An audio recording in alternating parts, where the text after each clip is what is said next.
കാരുണ്യത്തിന് നേരവും ആരാധനയും സ്തുതിയും പുകഴ്ചയും ഉണ്ടായിരിക്കട്ടെ. പരിശുദ്ധ പരമ ദിവ്യ കാരുണ്യത്തിന് നേരവും ആരാധനയും സ്തുതിയും പുകഴ്ചയും ഉണ്ടായിരിക്കട്ടെ. ഹല്ലേലൂയ, ഹല്ലേലൂയ, ഹല്ലേലൂയ. കൈകൾ ഉയർത്തി സ്തുതിക്കട്ടെ. ഹല്ലേലൂയ, ഹല്ലേലൂയ. നിൻ കൈകൾ എൻ കണ്ണീർ തുടക്കുന്നതറിയുന്നു ഞാൻ.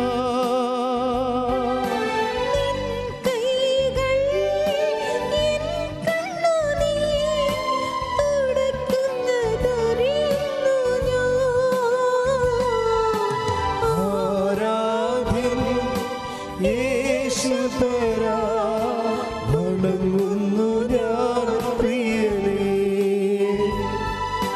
തേജസ്സെഴും നിൻ മുഖമെൻ ഹൃദയത്തിലാനന്ദമേ.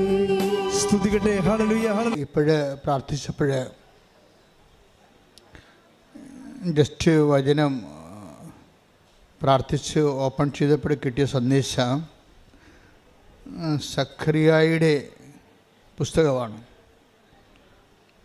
സഖറിയ 8-ാം അധ്യായം 12-ാമത്തെ വാക്യം. സഖറിയ 8-ാം അധ്യായം 12-ാമത്തെ വാക്യമാണ് ഇപ്പോഴീശോ പ്രാർത്ഥനയെ സന്ദേശമായി നമുക്ക് നൽകുന്നതെന്ന് കരുതാം. വായിച്ചോളൂ. ഞാൻ സമാധാനം വിതയ്ക്കും, മുന്തിരി ഫലം നൽകും, നിലം വിളവ് നൽകും, ആകാശം മഞ്ഞു പൊഴിക്കും. ഈ ജനത്തിൽ അവശേഷിക്കുന്നവർ ഇതെല്ലാം അവകാശമാക്കാൻ ഞാൻ ഇടയാക്കും. ഇപ്പം നമ്മൾ ജസ്റ്റ് നിങ്ങൾ കണ്ടതാണ്. അച്ഛൻ ജസ്റ്റ് പ്രാർത്ഥിച്ച് വിശ്വാസപ്രമാണം ചൊല്ലി വചനം തുറന്നപ്പോൾ കർത്താവ് നൽകിയ സന്ദേശമാണ്. എന്താണിത്? സഖറിയായുടെ പുസ്തകത്തിൽ 12-ാം അധ്യായം 8-ാമത്തെ അധ്യായം 12-ാമത്തെ തിരുവചനം എന്താ പറയണത്? പറഞ്ഞ് ഞാൻ സമാധാനം വിതയ്ക്കും, മുന്തിരി ഫലം നൽകും, നിലം വിളവ് നൽകും, ആകാശം മഞ്ഞു പൊഴിക്കും. ഈ ജനത്തിൽ അവശേഷിക്കുന്നവർ ഇതെല്ലാം അവകാശമാക്കാൻ ഞാൻ ഇടയാക്കും. അധ്വാനത്തിൻ്റെ മുന്തിരി ഫലം നൽകുമെന്ന് പറയുന്നത് നമ്മുടെ അധ്വാനത്തിന് ഫലം ലഭിക്കുമെന്നാണ്. പിന്നെന്താ അതിൻ്റെ പറയണത്? മുന്തിരി ഫലം നൽകും, പിന്നെ നിലം വിളവ് നൽകും. അതും സെയിമാണ്. നമ്മൾ ഏത് മേഖലയാണ് ജീവിത സാധാരണ മാർഗമായിട്ട് ഉപയോഗിക്കുന്നത്, ആ മേഖലയിൽ നിന്ന് നിനക്ക് അഭിവൃദ്ധിയും അനുഗ്രഹവും ഉണ്ടാകുമെന്നാണ്. ഞാൻ സമാധാനം വിതയ്ക്കും, അതായത് നിനക്ക് സമാധാനം ലഭിക്കുകയും ചെയ്യാം. ഇപ്പോൾ ഭാവിയിൽ സംഭവിക്കാൻ പോകുന്ന കാര്യങ്ങളാണ് സൂചിപ്പിക്കുന്നത്. വിതയ്ക്കും,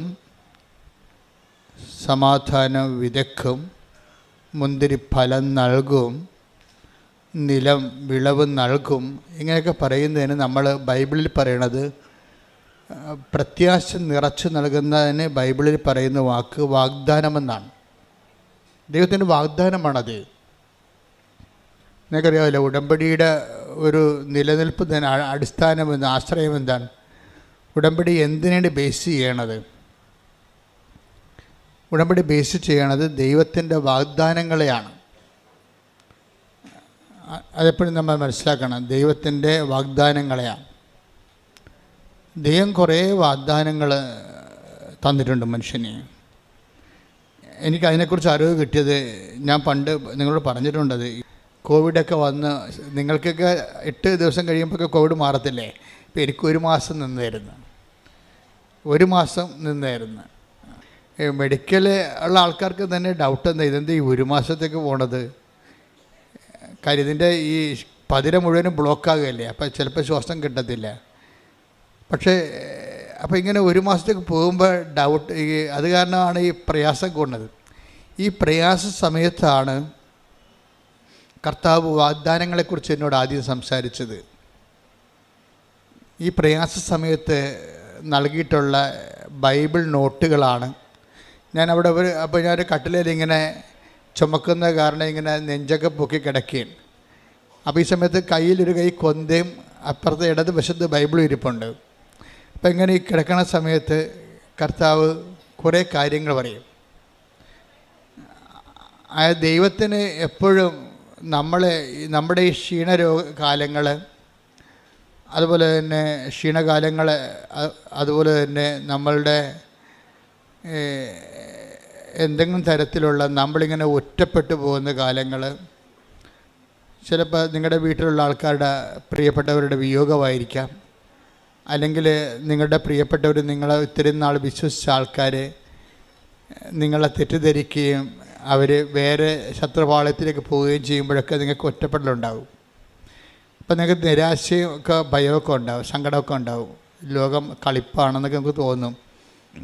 ഈ ടൈമാണ് ശരിക്കും പറഞ്ഞാൽ ദൈവത്തിൻ്റെ ടൈമെന്ന് പറയുന്നത്. കാര്യം നമ്മൾ ഇത്രയും നാൾ ദൈവമാണെന്ന് പറഞ്ഞ് വിചാരിച്ച് നമുക്ക് വരുന്നൊരു അബദ്ധം എന്ന് പറയുന്നത്, നമ്മൾ ഈ ദൈവത്തിൻ്റെ സ്ഥാനം എപ്പോഴും ഇങ്ങനെ ആ കസേര വേറെ ആൾക്കാർ അറിയാതെ കയറിയിരിക്കും. ആ ഇരുന്നോളാം നമ്മൾ പറഞ്ഞിട്ടാണ് ഇരിക്കണം, അല്ലാതെ വേറെ ഇടിച്ചു കയറിയിരിക്കണത്.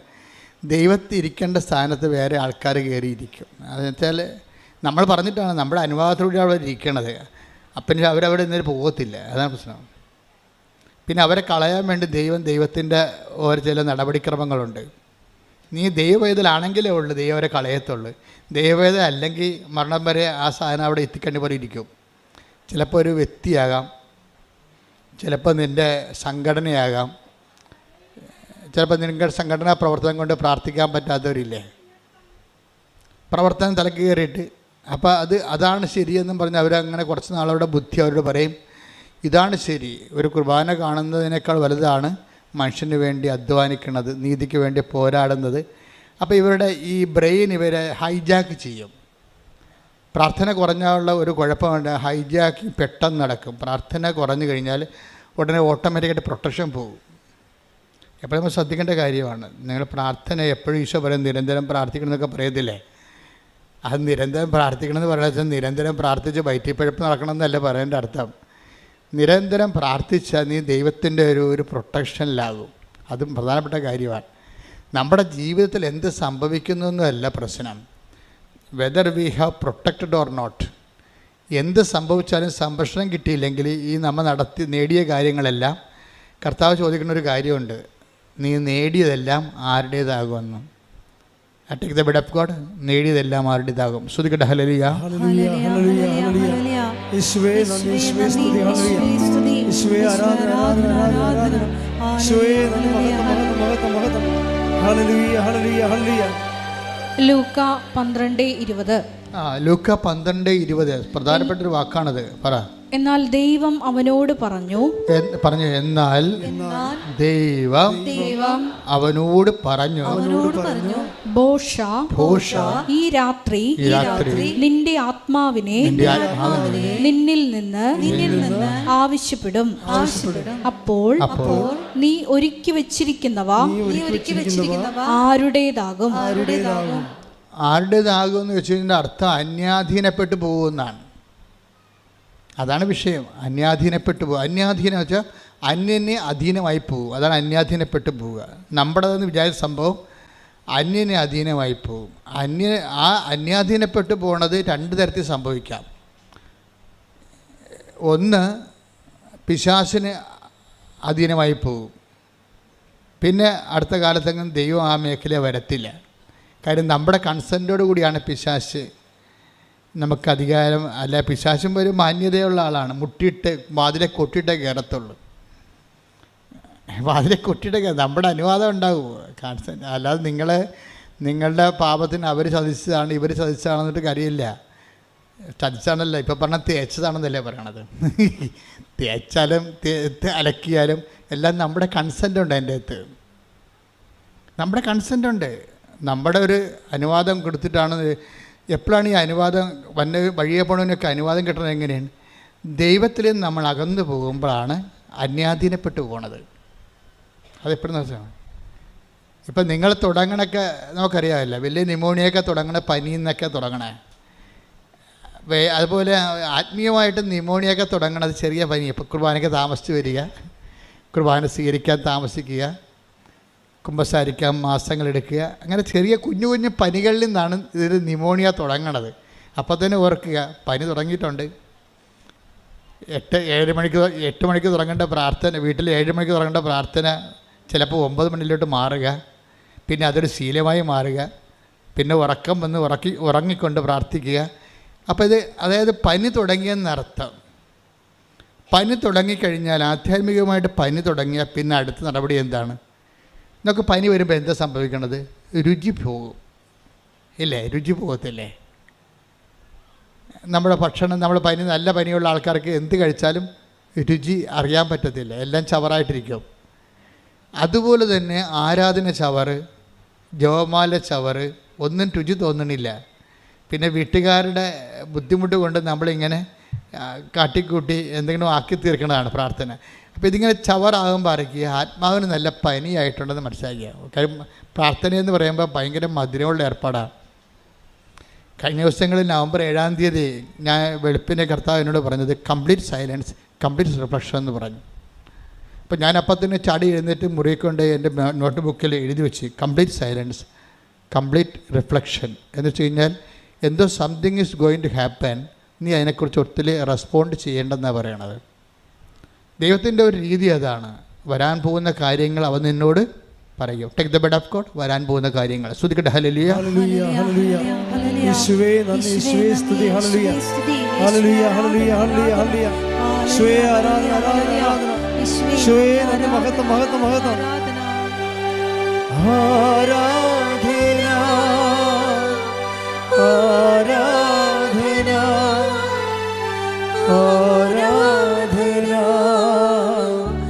ആരാധന, ആരാധന,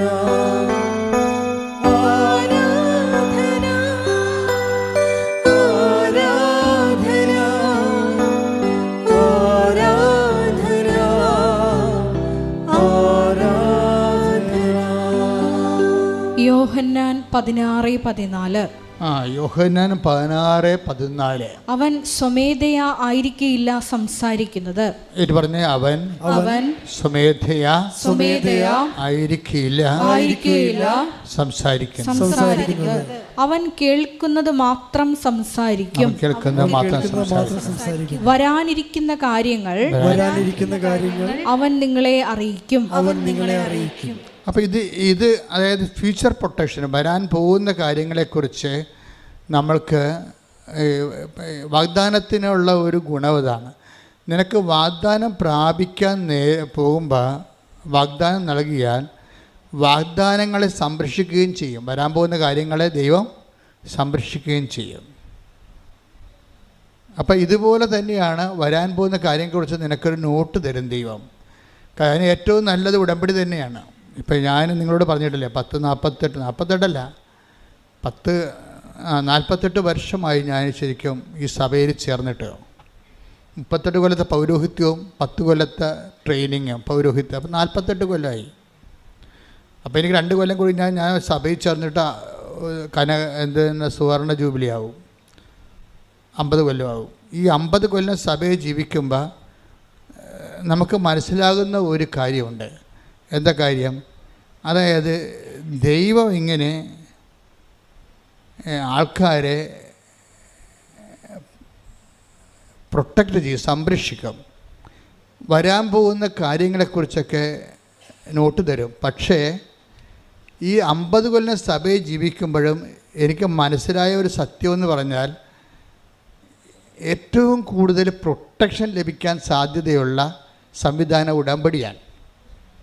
അതാണ് എനിക്ക് മനസ്സിലായ സത്യം. 50 കൊല്ലമാണ് ഞാൻ സഭയിൽ ജീവിക്കണത്. 50 കൊല്ലത്തിനുള്ളിൽ ഇപ്പോൾ ഇന്ന് വരെ ജനങ്ങൾ, ഞാനൊരു 20-21 ലക്ഷം ആൾക്കാരെ കൗൺസിൽ ചെയ്തിട്ടുണ്ട്. അതിനവസാനം നമ്മൾ ഇപ്പോഴാണെങ്കിൽ എന്താ ചെയ്യണമെന്ന് വെച്ച് കഴിഞ്ഞാൽ ഈ കൗൺസിലിങ്ങിലൂടെ വരുന്ന വിഷയങ്ങളെല്ലാം ഉടമ്പടിയിലൂടെ ഹോംവർക്ക് ചെയ്ത് പരിഹരിക്കാൻ സാധാരണ അങ്ങനെ ചെയ്യണത്. പണ്ടങ്ങനെ അല്ലായിരുന്നു. ഒരാളുമായിട്ട് 1.5 മണിക്കൂർ 2 മണിക്കൂർ ഇരിക്കണം. കണാകുണ പറഞ്ഞുകൊണ്ടിരുന്ന് അവരുടെ സമയം വേസ്റ്റ്, നമ്മുടെ സമയം വേസ്റ്റ്. അത് പണ്ടിങ്ങനെ എൻ്റെ അടുത്ത് 10 മിനിറ്റ് 20 മിനിറ്റ് തൊട്ട് 2 മണിക്കൂർ വരെ ഞാൻ ആൾക്കാരോട് ഇരുന്നിട്ടുണ്ട്. അവസാനം ഞാൻ കൗൺസിലിംഗ് എന്ന് പറയുന്ന സംഭവം തന്നെ വെറുത്ത്. എന്താ കാര്യം? ഈ ഇരിപ്പെല്ലാം ഇരുന്ന് ഈ ആളിന് വേണ്ടി നമ്മുടെ ഇത്രയും പ്രഷ്യസ് ആയിട്ടുള്ള ടൈം വേസ്റ്റ് ചെയ്തിട്ട് അവർ വളർന്നോ ഇല്ലയോ, അവർക്ക് വീണ്ടും പ്രശ്നം ഉണ്ടാകുമ്പോൾ പിന്നെ ഓടി നമ്മുടെ അടുത്ത് വരും. അപ്പോൾ ഒരാളൊക്കെ പണ്ട് ഒരു മാസം 5 പ്രാവശ്യമൊക്കെ എന്നെ കാണുമായിരുന്നു. കാര്യം എന്താണ്? ഇതിങ്ങനെ തുറന്നിട്ടിരിക്കുന്ന കാര്യമായതുകൊണ്ട് ആർക്കും വന്ന് ഇടിച്ചു തല്ലി കൈക്കൊള്ളാൻ കാര്യക്കാരനായിട്ട് വന്ന് തൻ്റെ ഇടം ഉള്ളവനൊക്കെ വന്ന് കണ്ടുവച്ച് പോകും. അല്ലാത്തവന് കാണത്തില്ല. സ്വാധീനമില്ലാത്തവർ അറിയാത്തവരൊക്കെ പുറകിപ്പല്ലേ. ഇപ്പോൾ അങ്ങനെ ഇപ്പം അങ്ങനെ പറ്റത്തില്ല. ഇപ്പം എന്താണ്? കൗൺസിലിങ്ങിലൂടെ പറയാവുന്ന എല്ലാ കാര്യങ്ങളും തന്നെ ഉടമ്പടിയിലൂടെ പരിഹരിക്കും നമ്മൾ. ആ ക്ലാപ്പ് എന്ന് പറയുന്ന സംഭവം ഇടിപെട്ട് സംഭവമാണ്. എന്താണ്? Christian life assessment paper. എല്ലാ കാര്യങ്ങളുടെയും കൗൺസിലിങ്ങിൻ്റെ എല്ലാത്തിനും അടിസ്ഥാനം എന്താണ്? ക്രിസ്തുവിനെ നീ അറിയുക എന്നുള്ളതാണ് സംഭവം. എല്ലാം പരിഹരിക്കണം. എന്താണ്? He is the wonderful councillor. അവൻ എന്താണ്? വിസ്മയവഹനായ ഉപദേഷ്ടാവ്. Take the word of God. അവൻ വിസ്മയവഹനായ ഉപദേഷ്ടാവ്. ശ്രുതികട ഹല്ലേലൂയ.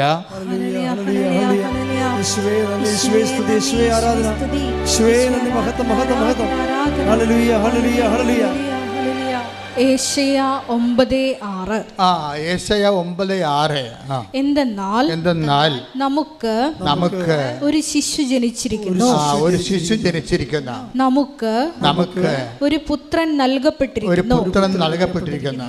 ആധിപത്യം അവന്റെ ചുമലിലായിരിക്കും. വിസ്മയനായ ഉപദേഷ്ടാവ്, ശക്തനായ ദൈവം, നിത്യനായ പിതാവ്, സമാധാനത്തിന്റെ രാജാവ് എന്ന് അവൻ വിളിക്കപ്പെടും.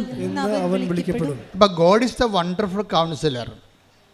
പിതാവായ ദൈവ സങ്കീർത്തനങ്ങളെല്ലാം പറയണത് God is the wonderful councillor എന്നാണ്. ദൈവമാണ് ഏറ്റവും വിസ്മയവഹന ഉപദേഷ്ടാവ്. പിന്നീട് ഈ ഉപദേശത്തിൻ്റെ സാന്ത്വനങ്ങളിലേക്ക് വചനം മാംസമാക്കിക്കൊണ്ട് ക്രിസ്തുവിനെ ദൈവം അവതരിപ്പിക്കും. അപ്പോൾ ക്രിസ്തുവിനെയാണ് പിന്നെ ഐസയ്യ 9:6 പറയണത്. നമുക്കൊരു ശിശു ജനിച്ചിരിക്കുന്നു. അവൻ ആരാണ്? അവൻ വിസ്മയവഹനായ ഉപദേഷ്ടാവ്. അപ്പോൾ ക്രിസ്തു ആരാണ്? കൗൺസിലറാണ്.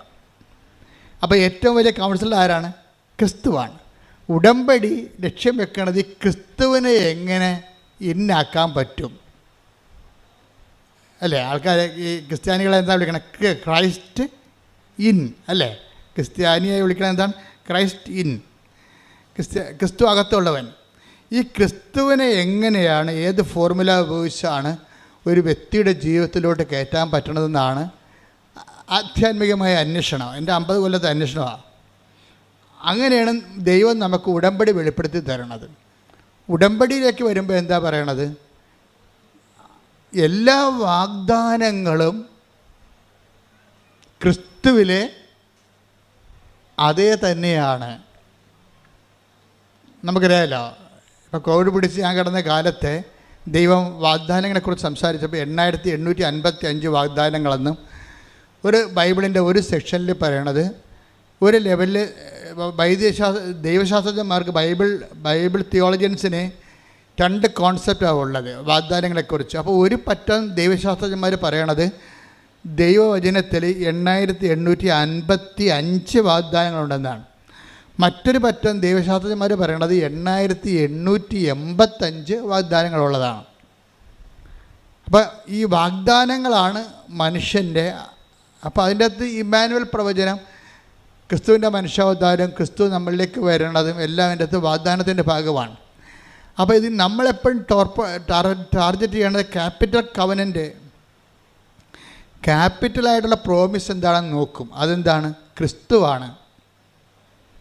എല്ലാ 8855 വാഗ്ദാനങ്ങളുണ്ടെങ്കിൽ ഈ 8855 വാഗ്ദാനങ്ങൾ ഒരു മനുഷ്യൻ പ്രാപിക്കാൻ പറ്റിയ ഷോർട്ട് കട്ട് എന്താണ്? ക്രിസ്തുവാണ്. ഉടമ്പടി അന്വേഷിക്കുന്നത് അതാണ്. എല്ലാ വാഗ്ദാനങ്ങളുടെയും തലപ്പെട്ട വാഗ്ദാനമായ ക്രിസ്തുവിനെ ഒരു വ്യക്തി നേടിയാൽ അവനോടുകൂടി എല്ലാം ചേർത്ത് നൽകപ്പെടും. അതുകൊണ്ടാണ് പൗലോസ് അപ്പോസ്തലനില്ലേ, പൗലോസ് അപ്പോസ്തലൻ പറയും 2 കൊരിന്ത്യർ 1:20 എടുത്തേ. ശ്രുതികട ഹല്ലേലൂയ. ദൈവത്തിന്റെ സകല വാഗ്ദാനങ്ങളും പറഞ്ഞ ദൈവത്തിന്റെ സകല വാഗ്ദാനങ്ങൾ. സകല വാഗ്ദാനങ്ങളും 8855 വാഗ്ദാനങ്ങൾ. ക്രിസ്തുവിൽ അതേ എന്ന് തന്നെ. മനസ്സിലായല്ലേ? ഇത് മുഴുവനും വാഗ്ദാനങ്ങൾ.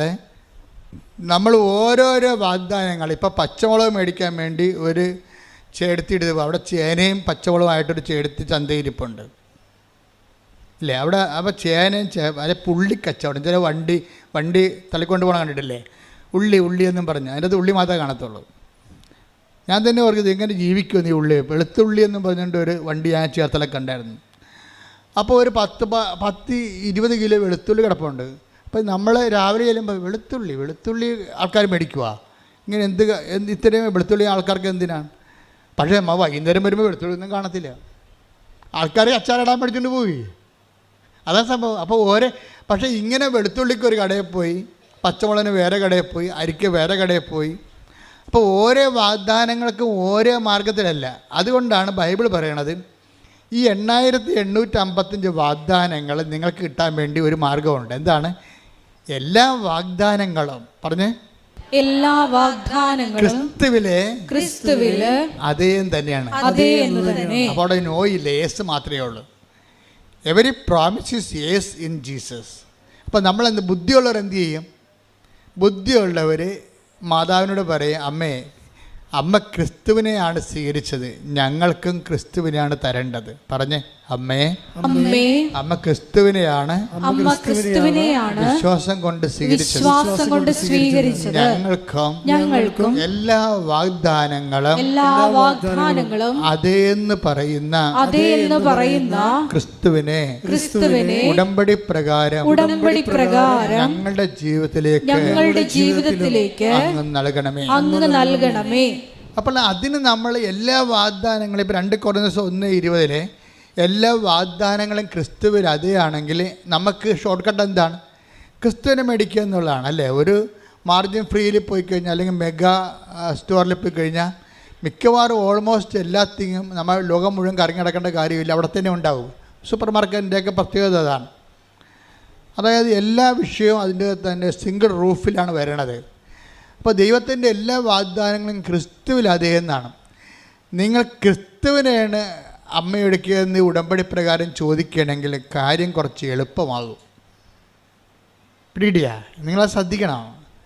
നിങ്ങളിപ്പോൾ IELTS, ജോലി, വീട്, വിവാഹം, പറമ്പ്, ഇങ്ങനെ ഒത്തിരി കാര്യം ചോദിക്കുമ്പോഴും പിന്നെ നിത്യജീവൻ, അനുദിന ജീവിതത്തിൻ്റെ ആവശ്യങ്ങളും നിത്യജീവനും, അതിന് ഈ അനുദിന ജീവിതവും നിത്യജീവനും ബാധിക്കുന്നതെല്ലാം ദൈവം നൽകുന്ന വാഗ്ദാന പ്രകാരമാണ്.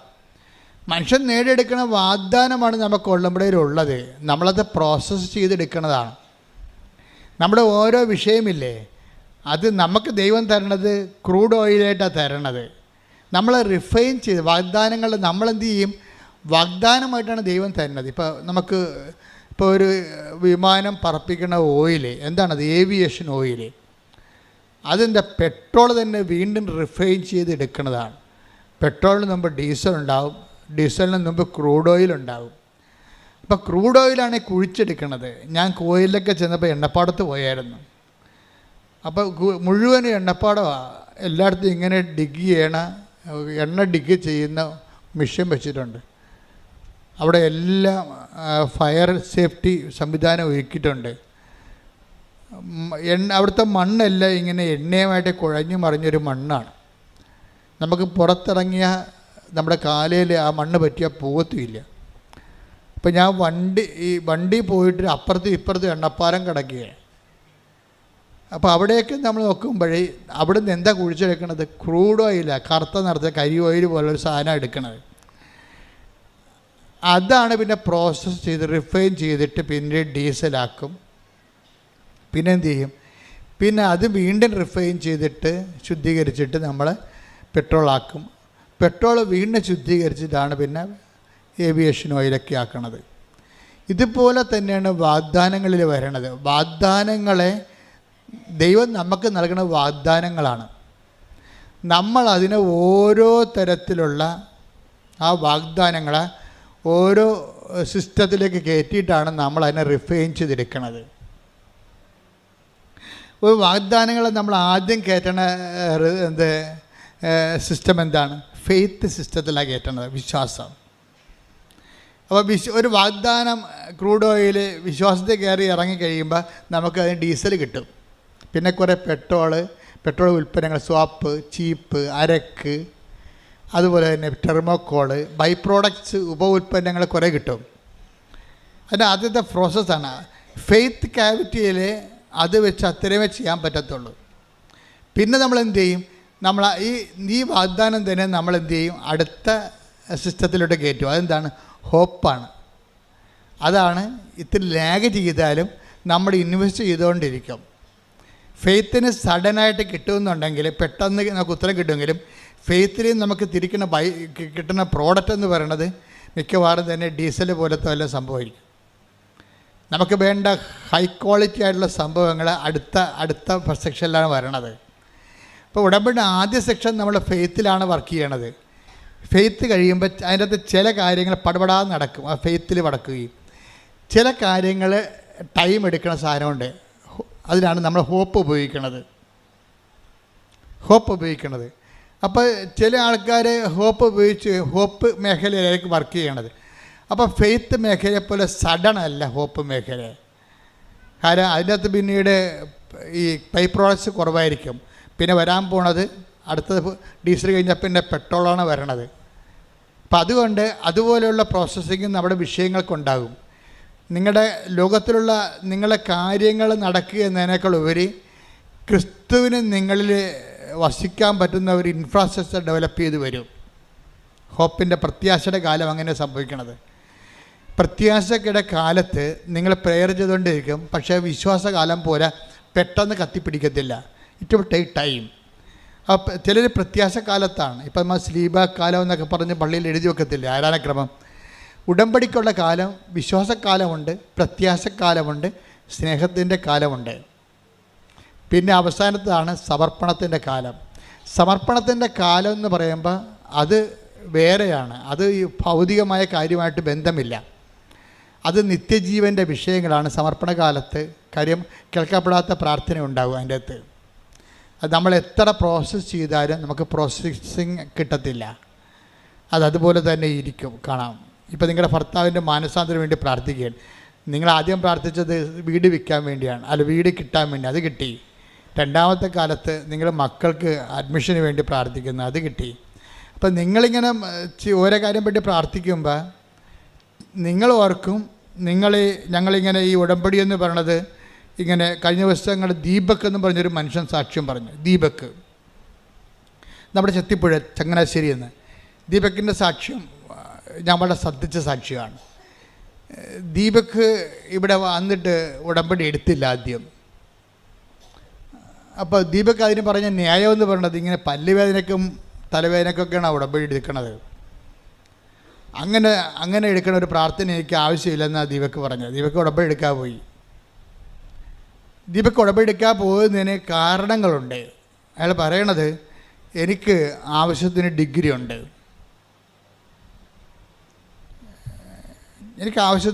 ഉണ്ട്, പിന്നെ എന്താ ഉള്ളത്, എനിക്ക് ആവശ്യത്തിന് ആരോഗ്യമുണ്ട്. അതൊക്കെ ശരിയാണ്, അയാളെ കണ്ടാൽ പറയുന്നത് നല്ല ആരോഗ്യമുള്ള മനുഷ്യനാണ്. പിന്നെന്താ, എനിക്ക് നല്ല സൗന്ദര്യമുണ്ട്, നല്ല പേഴ്സണാലിറ്റി ഉണ്ട്. അപ്പോൾ എനിക്കിപ്പോൾ ഇതിനു വേണ്ടി ഉടമ്പടി എടുത്തിട്ടൊന്നും കാണിക്കാനില്ല. അതാണ് ദീപക് തിരിച്ചു പോയത്. കാര്യം എന്താ, എനിക്ക് ആവശ്യത്തിന് എക്സ്പീരിയൻസ് ഉണ്ട് എൻ്റെ പ്രൊഫഷനിൽ. പിന്നെ എനിക്ക് ആവശ്യത്തിന് ആരോഗ്യമുണ്ട്, ആവശ്യത്തിന് പേഴ്സണാലിറ്റി ഉണ്ട്, ആര് കണ്ടാലും അക്സെപ്റ്റ് ചെയ്യണ ഒരു പേഴ്സണാലിറ്റി ഉണ്ട്. അപ്പോൾ എനിക്കിതൊക്കെ മതി. പിന്നെ കുറച്ച് ഹാർഡ് വർക്ക്, നമുക്ക് കുറച്ച് നമ്മളൊന്ന് ട്രൈ ചെയ്താൽ മതി, അതൊക്കെ ഓട്ടോമാറ്റിക്കായിട്ട് നടക്കും. അതിനുവേണ്ടി പ്രത്യേകിച്ച് ഉടമ്പടിയൊന്നും എടുക്കേണ്ട കാര്യമില്ല. അപ്പോൾ അയാൾക്ക് നല്ല കോൺഫിഡൻസാണ്. എന്തിൽ? അയാളുടെ കപ്പാസിറ്റിയിലുള്ള കോൺഫിഡൻസ് ഭയങ്കരമാണ്. വിദ്യാഭ്യാസം ആവശ്യത്തിനുണ്ട്, ജോബ് എക്സ്പീരിയൻസ് ഉണ്ട്, പിന്നെ എന്താ ഉള്ളത്, നല്ല ആരോഗ്യമുണ്ട്, 10 മനുഷ്യർ കണ്ട തെറ്റ് പറയാത്ത സൗന്ദര്യമുണ്ട്, പേഴ്സണാലിറ്റി.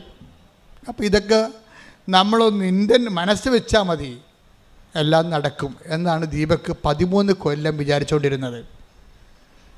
13 കൊല്ലം ദീപക് ജീവിത പ്രശ്നങ്ങളെ സമീപിച്ച രീതി എന്താണ്? ഞാൻ ഓക്കെയാണ്, എനിക്ക് ആവശ്യത്തിന് പറഞ്ഞ എല്ലാ ഡിമാൻഡ്സും സാറ്റിസ്ഫൈ ചെയ്യാനുള്ള ഭൗതിക സാഹചര്യമുണ്ട്, ഞാനൊന്ന് മനസ്സ് വെച്ചാൽ മതി, അത്രയേ ഉള്ളൂ. പക്ഷേ ദീപക്ക് പറയണത്, ഞാനിങ്ങനെ മനസ്സ് വെച്ചിട്ടും എനിക്കൊരു പ്രൊമോഷൻ ആകണില്ല. എനിക്ക് കിട്ടിയ മിനിമം ശമ്പളത്തിലൊരു ജോലി ഞാൻ ചെയ്തുകൊണ്ട് അങ്ങനെ പോവുകയാണ്. അതിൽ നിന്ന് എനിക്ക് എൻ്റെ കപ്പാസിറ്റി അനുസരിച്ച് അതിൻ്റെ ഇരട്ടി ശമ്പളം കിട്ടാനുള്ള പ്രൊമോഷൻ കിട്ടേണ്ടതാണ്. പക്ഷേ 13 ഞാൻ കിട്ടും, ഇപ്പം കിട്ടും, നാളെ കിട്ടുമെന്നും പറഞ്ഞുകൊണ്ട് ഞാൻ എൻ്റെ ആരോഗ്യത്തിലും സൗന്ദര്യത്തിലും എൻ്റെ സർട്ടിഫിക്കറ്റിലും ഒക്കെ വിശ്വസിച്ചുകൊണ്ട് ഞാനിങ്ങനെ 13 കൊല്ലം എൻ്റെ അത് തളയിരിക്കും. പിന്നീട് 13ാമത്തെ കൊല്ലം എനിക്ക് മനസ്സിലായി, ഞാൻ വൈഫിൻ്റെ കൂടെ ഇവിടെ വന്നതാണ്.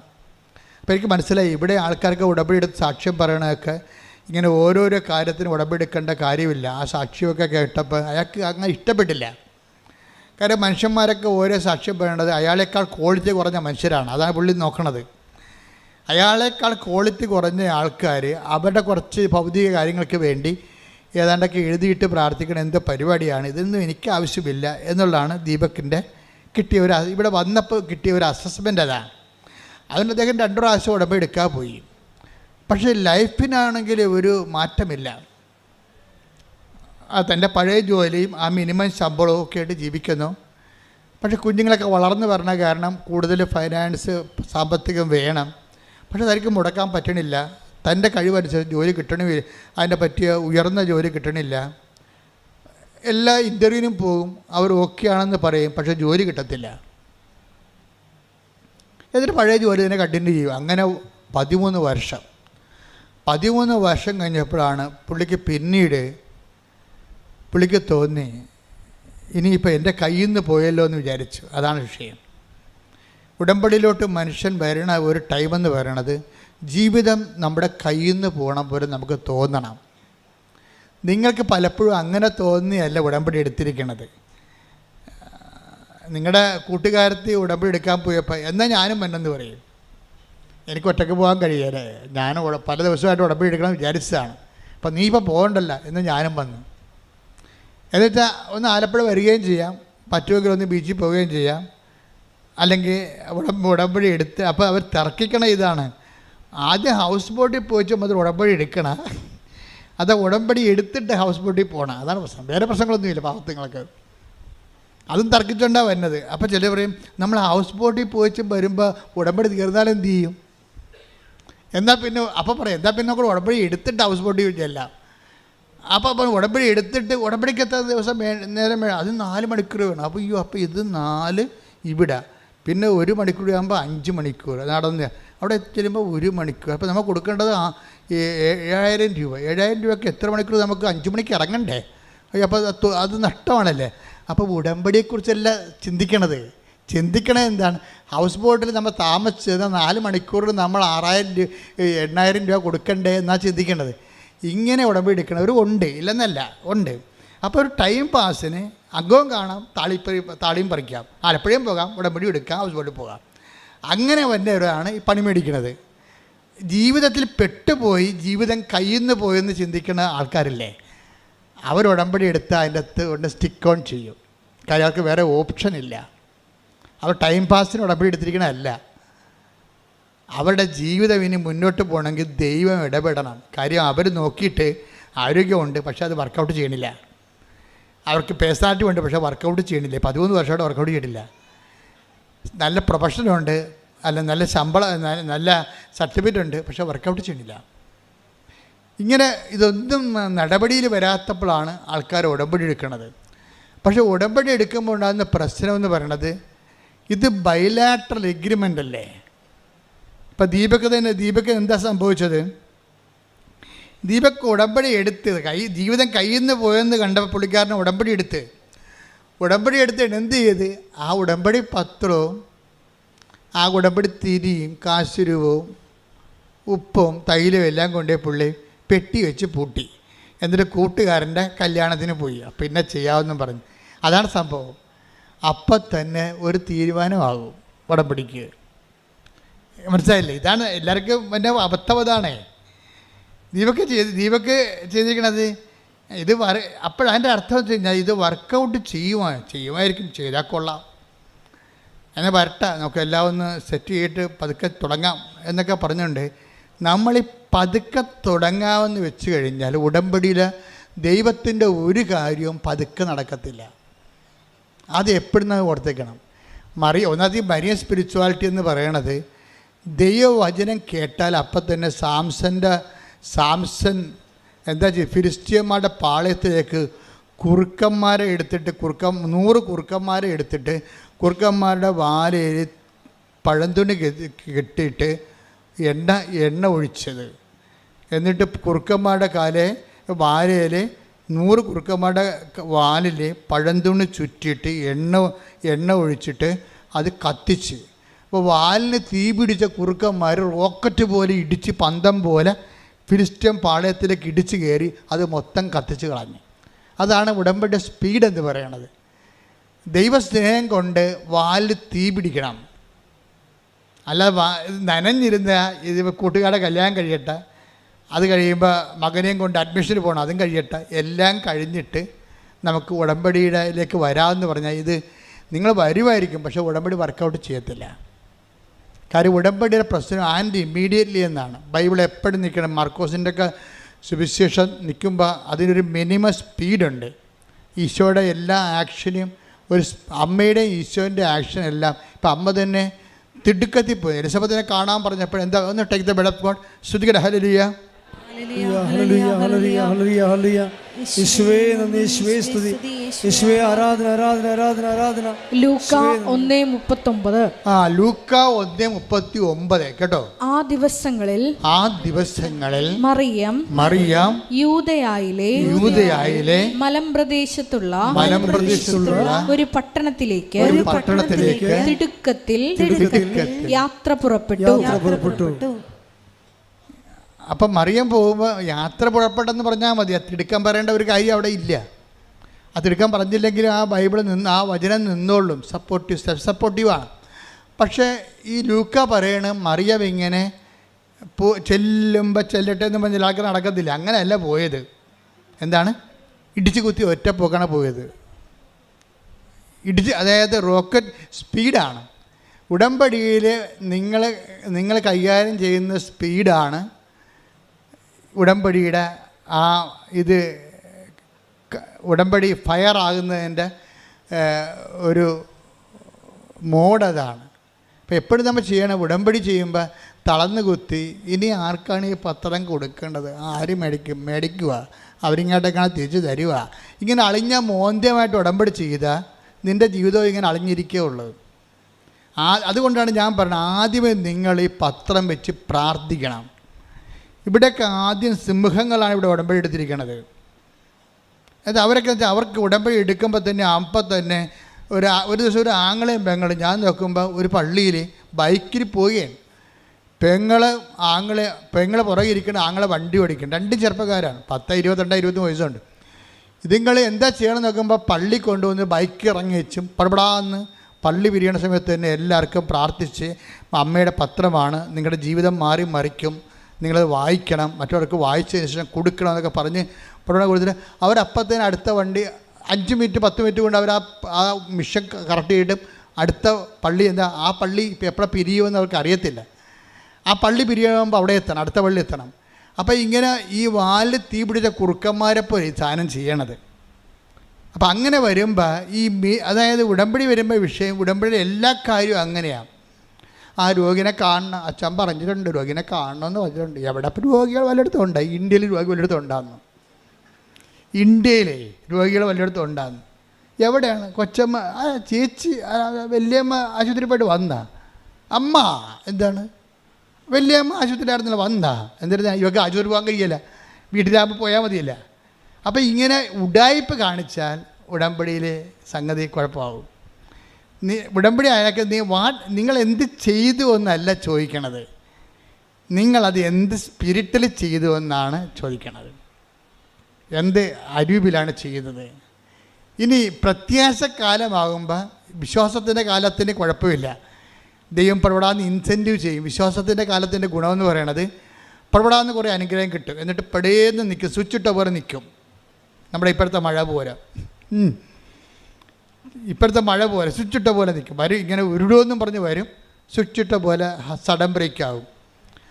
ഉടമ്പടി ആദ്യത്തെ 3-4 ആഴ്ചകൾ ഇടിവിട്ട് പോലെ പൊടാതെ ഇങ്ങനെ കവളാസ് പൊട്ടണ പോലെ പൊട്ടും.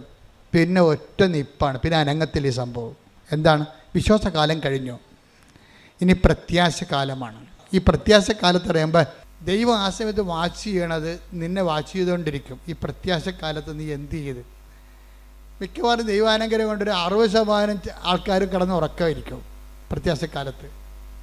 അപ്പോൾ അതൊക്കെ ചെയ്തതാണ്, എല്ലാ കാര്യവും അച്ഛൻ പറഞ്ഞ പോലെയൊക്കെ ചെയ്ത്, അവിടെ കാണിസന്മാർ പറഞ്ഞ പോലെയൊക്കെ എല്ലാം ചെയ്തായിരുന്നു. പക്ഷെ കാര്യമൊന്നും നടക്കുന്നില്ല. അപ്പോൾ അവർക്ക് തളർന്നവർ, മനസ്സിടിഞ്ഞവർ, അതിൽ മിക്കവാറും ഉറങ്ങി.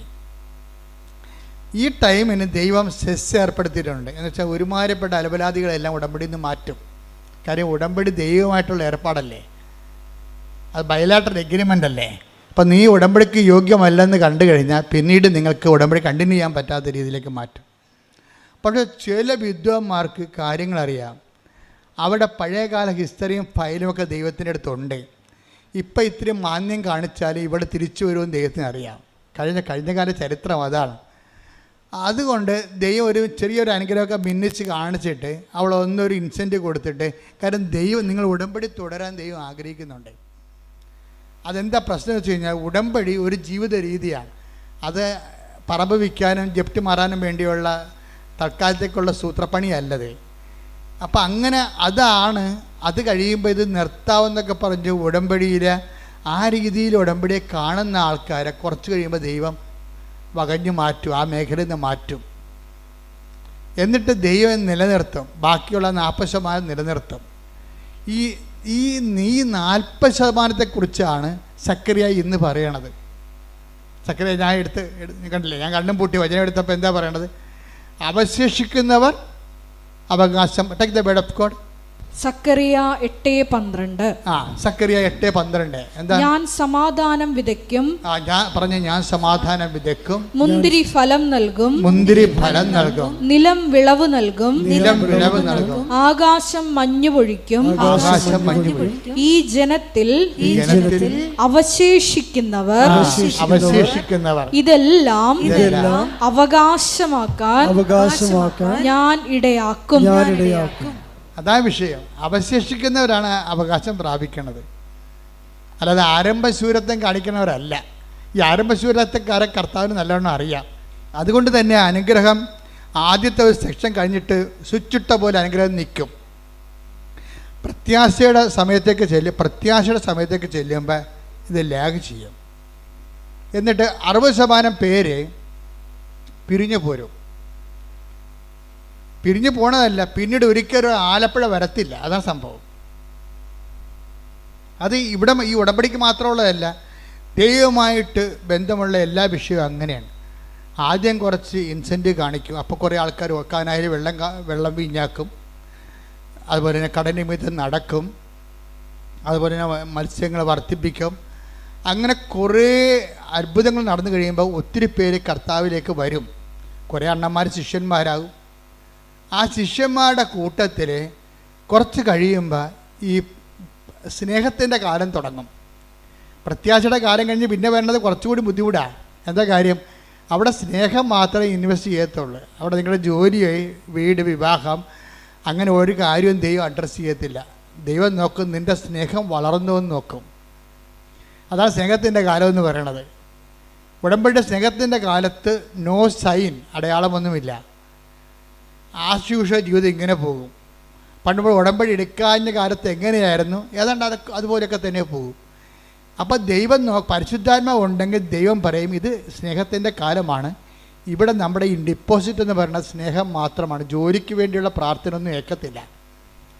കൊച്ചുണ്ടാകാൻ വേണ്ടി പ്രാർത്ഥിക്കുന്നു, കല്യാണം കിട്ടാൻ വേണ്ടി പ്രാർത്ഥിക്കുന്നു. അതൊക്കെ നീ നേരത്തെ ഫെയ്ത്ത് കാലത്ത് പ്രാർത്ഥിച്ചതാണ്. ഇപ്പം അതിനൊന്നും അടയാളമില്ല. ഇപ്പം തോന്നണത് നിനക്ക് ദൈവത്തോട് സ്നേഹമുണ്ടോ എന്നേ നോക്കത്തുള്ളൂ. അതാണ് സ്നേഹത്തിൻ്റെ കാലം. ഈ സ്നേഹത്തിൻ്റെ കാലം എന്ന് പറയുന്നത് ഒരു 1.5 കാലമാണ്. കാര്യം ഇതെന്ന് പറയണത് ഒരു 20% സർവൈവിങ് കിട്ടും ഇതിനകത്തുനിന്ന് സ്നേഹത്തിൻ്റെ കാലത്ത്. ഇത് ഇവിടെ ഒരു അവശേഷിക്കുന്ന ആൾക്കാരുണ്ട്, അവശേഷിക്കുന്നവർ അവകാശം പ്രാപിക്കുന്ന ഒരു കാലമുണ്ട്. ഈ സ്നേഹത്തിൻ്റെ കാലത്ത് വരണത് ഇതിന് കാരണമുണ്ട്. സ്നേഹത്തിൻ്റെ കാലത്തിന് മുമ്പ് ഉണ്ടാകുന്ന വിഷയം, സ്നേഹത്തിൻ്റെ കാലം എങ്ങനെ തുടങ്ങണത്? സ്നേഹത്തിൻ്റെ കാലം തുടങ്ങണത് ശരിക്കും പറഞ്ഞാൽ മറ്റുള്ളവർ ഉടമ്പടിയെക്കുറിച്ചും മറ്റുള്ളവർ നീ എടുത്ത ഉടമ്പടിയെക്കുറിച്ചും നിന്നോട് സംസാരിക്കും. അപ്പോൾ നീ തീഷ്ണത കൊണ്ട് തുള്ളിച്ചാടും. ഉടമ്പടി എടുത്തിട്ടുള്ള ആൾക്കാർ തന്നെ നിന്നോട് വന്ന് സംസാരിക്കും ഉടമ്പടിയെക്കുറിച്ച്. അപ്പോൾ എന്തെന്നില്ലാത്ത ഉണർവോടുകൂടി നീ പഴയ നിനക്കൊന്നും കിട്ടിയില്ലെങ്കിലും, വീട് വെച്ചില്ലെങ്കിലും, IELTS പാസ്സായില്ലെങ്കിലും നീ ദൈവത്തോടുള്ള സ്നേഹത്തിൽ കുതിച്ചു ചാടിക്കൊണ്ട് കർത്താവിന് വേണ്ടി ജീവിക്കാൻ നോക്കും. അത് കർത്താവാണെന്ന് പറയുന്ന വേദം. അതാണ് സ്നേഹത്തിൻ്റെ കാലം തുടങ്ങണത്. Take the bed of God, അത് കർത്താവാണ്. 21:7 സ്തുതിക്കട്ടെ. ഹല്ലേലൂയ, ഹല്ലേലൂയ, ഹല്ലേലൂയ. യേശുവേ നന്ദി, യേശുവേ സ്തുതി. ഹല്ലേലൂയ, യേശുവേ ആരാധന, ആരാധന, ആരാധന, ആരാധന. യോഹന്നാൻ 21:7. യോഹന്നാൻ 21:7. യേശു സ്നേഹിച്ചിരുന്ന ആ ശിഷ്യൻ പത്രോസിനോട് പറഞ്ഞു, അത് കർത്താവാണ്. മനസ്സിലായില്ലേ? യോഹന്നാൻ പോലും അറിഞ്ഞു കാണത്തില്ല ഇത് എന്താ എഴുതി വെക്കണമെന്ന്. അതിങ്ങനെ കാലങ്ങൾ ചെല്ലുന്തോറും ഇങ്ങനെ വചനം പ്രസവിച്ചുകൊണ്ടേയിരിക്കും. വചനത്തിൽ തന്നെ മദർ വേർഡ് എന്ന സംഭവമുണ്ട്. മദർ വേർഡ് എല്ലാ ദിവസവും വചനം പ്രസവിക്കും. ഓരോരോ കുഞ്ഞുങ്ങൾ മനുഷ്യാവതാരം ചെയ്തു വരും. നമ്മുടെ ജീവിതാനുഭവങ്ങളുടെ മനുഷ്യാവതാരം, വചനത്തിൻ്റെ മനുഷ്യാവതാരം ഭയങ്കരമായ ഒരു വിസ്മയക്കാഴ്ചയാണ്. ഇതിവിടെ എന്താ സംഭവിച്ചിരിക്കണത്? പശുവും ചത്ത്, മോരിലെ പുളിയും പോയി, എല്ലാവരും ചാടി വള്ളത്തിൽ കയറി അവരുടെ പഴയ ജീവിതത്തോട്ട് അവർ പോയി. ശിഷ്യന്മാരെല്ലാവരും പഴയ പണിക്ക് പോയി. യേശുവിൻ്റെ കൂടെ പോയിട്ട് പണ്ടൊക്കെ അപ്പം വർദ്ധിപ്പിച്ചൊക്കെ നുണഞ്ഞുകൊണ്ടൊക്കെ പറഞ്ഞുകൊണ്ടിരിക്കുകയാണ്. പണ്ട് അപ്പം വർദ്ധിപ്പിച്ചാൽ ഞങ്ങൾക്ക് തിന്നാൻ ഭയങ്കര മധുരമായിരുന്നു, അത് മീൻ കിട്ടിയായിരുന്നു, അത് ഭർത്താവിനും കിട്ടിയാന്നൊക്കെ പറഞ്ഞിട്ട് വള്ളത്തിൽ പറഞ്ഞ് കുത്തിരുന്ന് പണ്ടത്തെ ആധ്യാത്മിക അനുഭവങ്ങളൊക്കെ പറഞ്ഞുകൊണ്ടിരിക്കുകയാണ്. പെട്ടെന്ന് ഒരാളിങ്ങനെ ഈ വെളുപ്പാങ്കാലത്ത് കടലിൻ്റെ അരികിൽ നിൽക്കണ കാണും. ഇവന്മാർ അങ്ങനെ പല ആൾക്കാർ കടപ്പുറത്ത് വരുന്നതാണ്. പക്ഷേ യേശു സ്നേഹിച്ചിരുന്നൊരു ശിഷ്യനെ ആ ആളായ്മ കണ്ടപ്പോൾ, ആ തലയനൊക്കെ കണ്ടപ്പോൾ ആളെ മനസ്സിലായി. ഉടനെ യോഹന്നാൻ പത്രോസിനോട് പറഞ്ഞ്, ദാറ്റ് ഇസ് ലോർഡ്, അത് കർത്താവാണെന്ന് പറഞ്ഞു. ആർക്കും മനസ്സിലായില്ല. ആ സ്നേഹിച്ച ശിഷ്യനെ മനസ്സിലായില്ല. കർത്താവ് വന്നത് മനസ്സിലായില്ല. മക്കളെല്ലാം പൊട്ടന്മാരാണ്. ഉടമ്പടി എടുത്തിരിക്കുന്ന പാർട്ടിയാണ് എല്ലാവരും. പക്ഷെ പൊട്ടനാ. അതിനകത്ത് ഒരുത്തം പറഞ്ഞ് അവൻ്റെ നെഞ്ചത്ത് ചാരിക്കിടന്ന ആളാണ് അവസാന നിമിഷങ്ങളിൽ. കാരണം കുരിശിൻ്റെ ചുവട്ടിൽ നിന്നവനുമാണ് അവൻ. ഇവൻ്റെ തലയനക്കങ്ങളും കൈ അനക്കങ്ങളും നിഴലാട്ടങ്ങളൊക്കെ അറിയാൻ പറ്റും. അവനിത് കണ്ടപ്പോൾ തന്നെ പറഞ്ഞു, ദാറ്റ് ഈസ് ലോർഡ്, അത് കർത്താവാണ് എന്ന് പറഞ്ഞ് കേട്ടില്ല. 10 ദിവസം നോക്കുമ്പോൾ തനിക്ക് തുണിയില്ലാതിരിക്കുന്ന വെള്ളത്തെ അവൻ ചാടി പുറങ്കുപ്പായി എടുത്തിട്ടേച്ച് ഒറ്റ ചാട്ടം വെള്ളത്തിലോട്ട്. ഈ കർത്താവിൻ്റെ പേര് കേട്ടതേ ഉള്ളൂ. അപ്പം തന്നെ അവൻ ചാടി.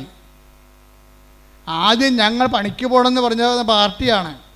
അപ്പോൾ ഇനി ഇവിടെ കരക്ക് നിന്നിട്ട് കാര്യമൊന്നുമില്ല, ഭക്ഷണം കഴിക്കണമെങ്കിൽ ഈ കൈ കൊണ്ട് അധ്വാനിക്കണമെന്നും പറഞ്ഞുകൊണ്ട് തിരിച്ചു പോയ പാർട്ടിയാണ്. പക്ഷേ ആ ഉടമ്പടി കാലമൊക്കെ കഴിഞ്ഞു. അതിൻ്റെ കാലമൊക്കെ അടയാളങ്ങളൊക്കെ തീർന്ന് ഈശോയും മരിച്ചു. ഈ ജീവിതത്തിൽ വേണമെങ്കിൽ നമുക്ക് എന്നാ ഉടമ്പടി, നമ്മൾ വില എടുത്താൽ നമുക്ക് ജീവിക്കാം.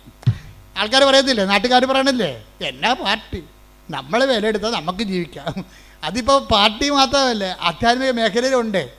കുറച്ച് കഴിയുമ്പോൾ ആൾക്കാർക്ക് നിരാശ കയറിയിട്ട് പറയും, നമ്മൾ വില എടുത്താൽ നമുക്ക് ജീവിക്കാം. അതുമാണ് അപ്പോസ്തലന്മാരാണ് ഇത് ആദ്യം പറഞ്ഞത്.